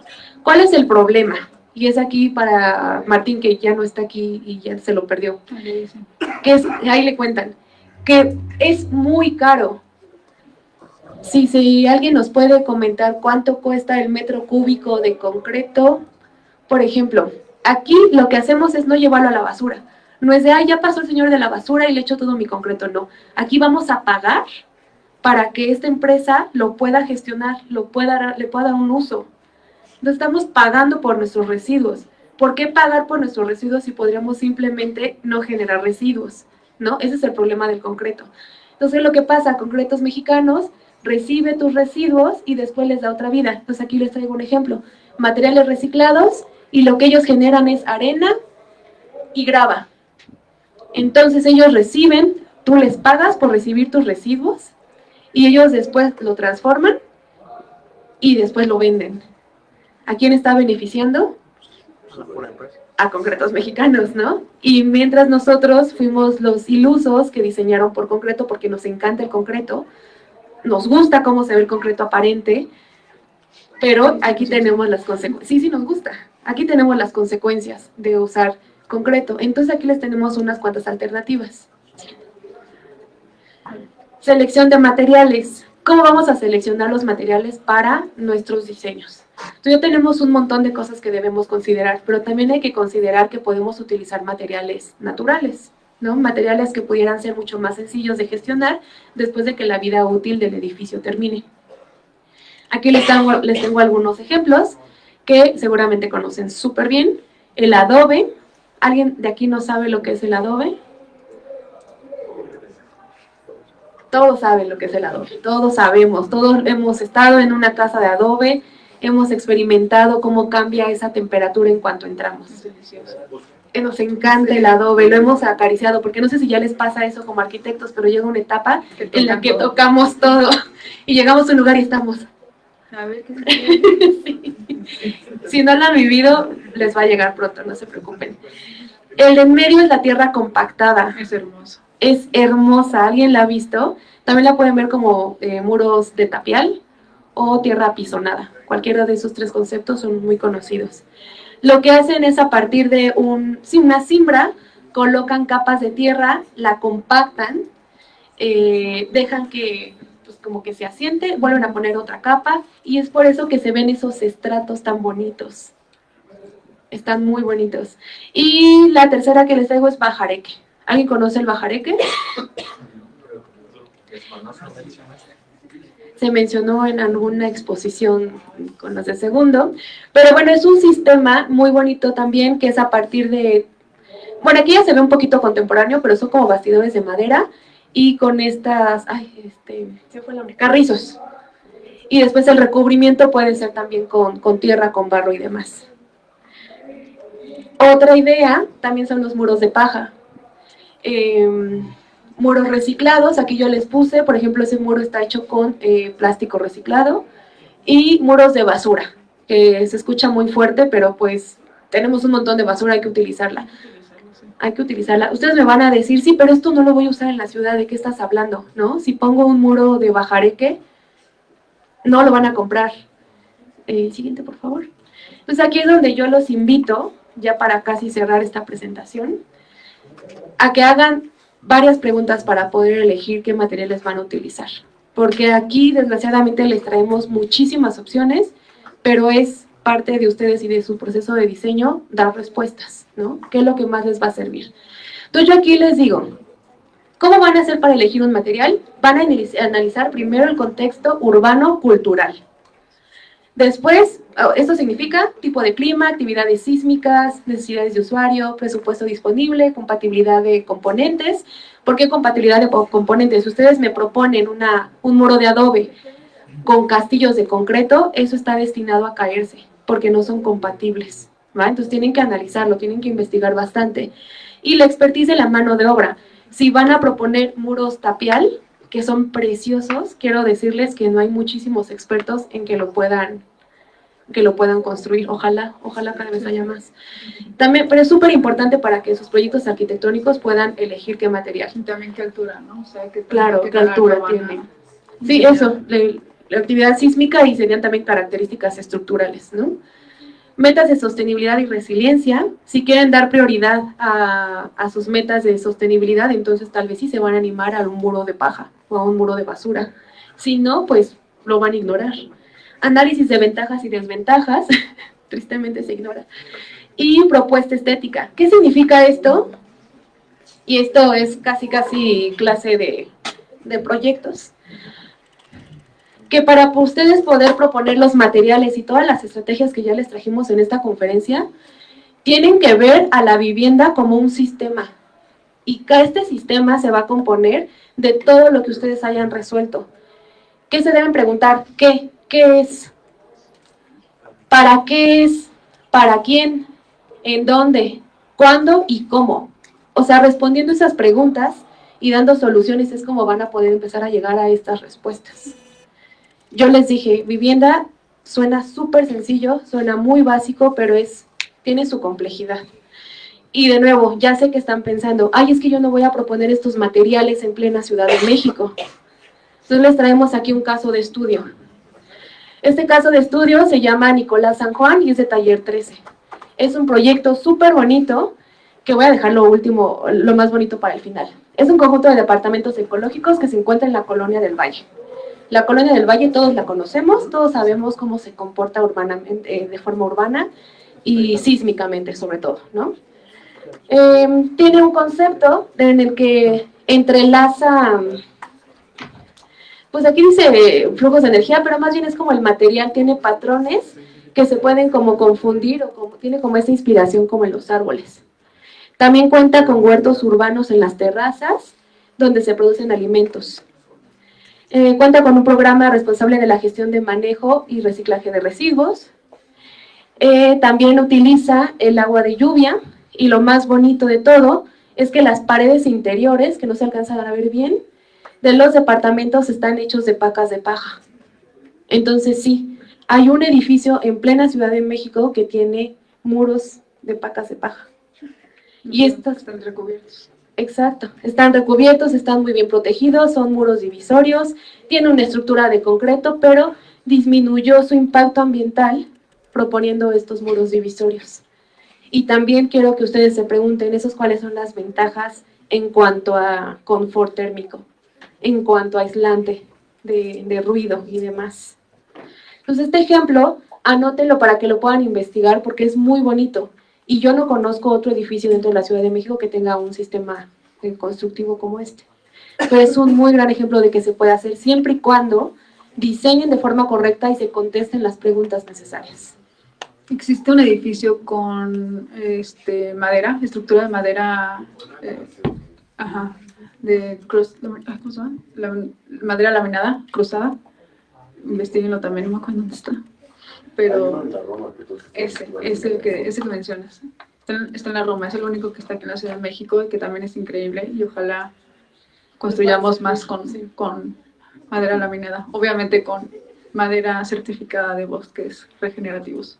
Y también es una buena manera de hacer proyectos regenerativos.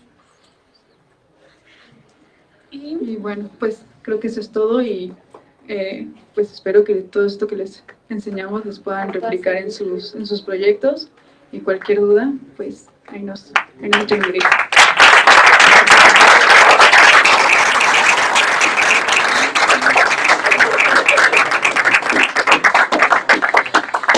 No pusimos aquí la liga, pero justo de todos los temas que hemos compartido, hemos generado entradas de blog, pequeños artículos chiquitos como para que se puedan leer rápido, lo pueden buscar como blog taller híbrido y abordamos un montón de temas y damos como ejemplos un poquito más especificados.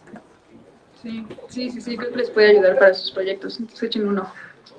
Muchísimas gracias. Pues bueno, quiero entregar la constancia, la licenciatura en Arquitectura de la Universidad Intercontinental otorga la presente constancia por su participación en la conferencia Huella de Carbono y Principios de Sostenibilidad Básica para la Producción de Vivienda Social, en el marco del 25 aniversario del concurso académico de escuelas de arquitectura WIC, con el tema Vivienda Mínima. La conferencia tuvo lugar el 26 de febrero del 2026 en el Auditorio Santa Teresa de Ávila y se transmitió en vivo por el canal oficial de la página de la Universidad Intercontinental.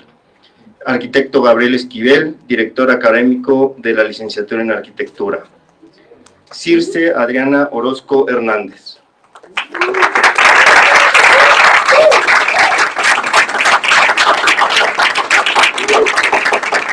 María Silos Molina.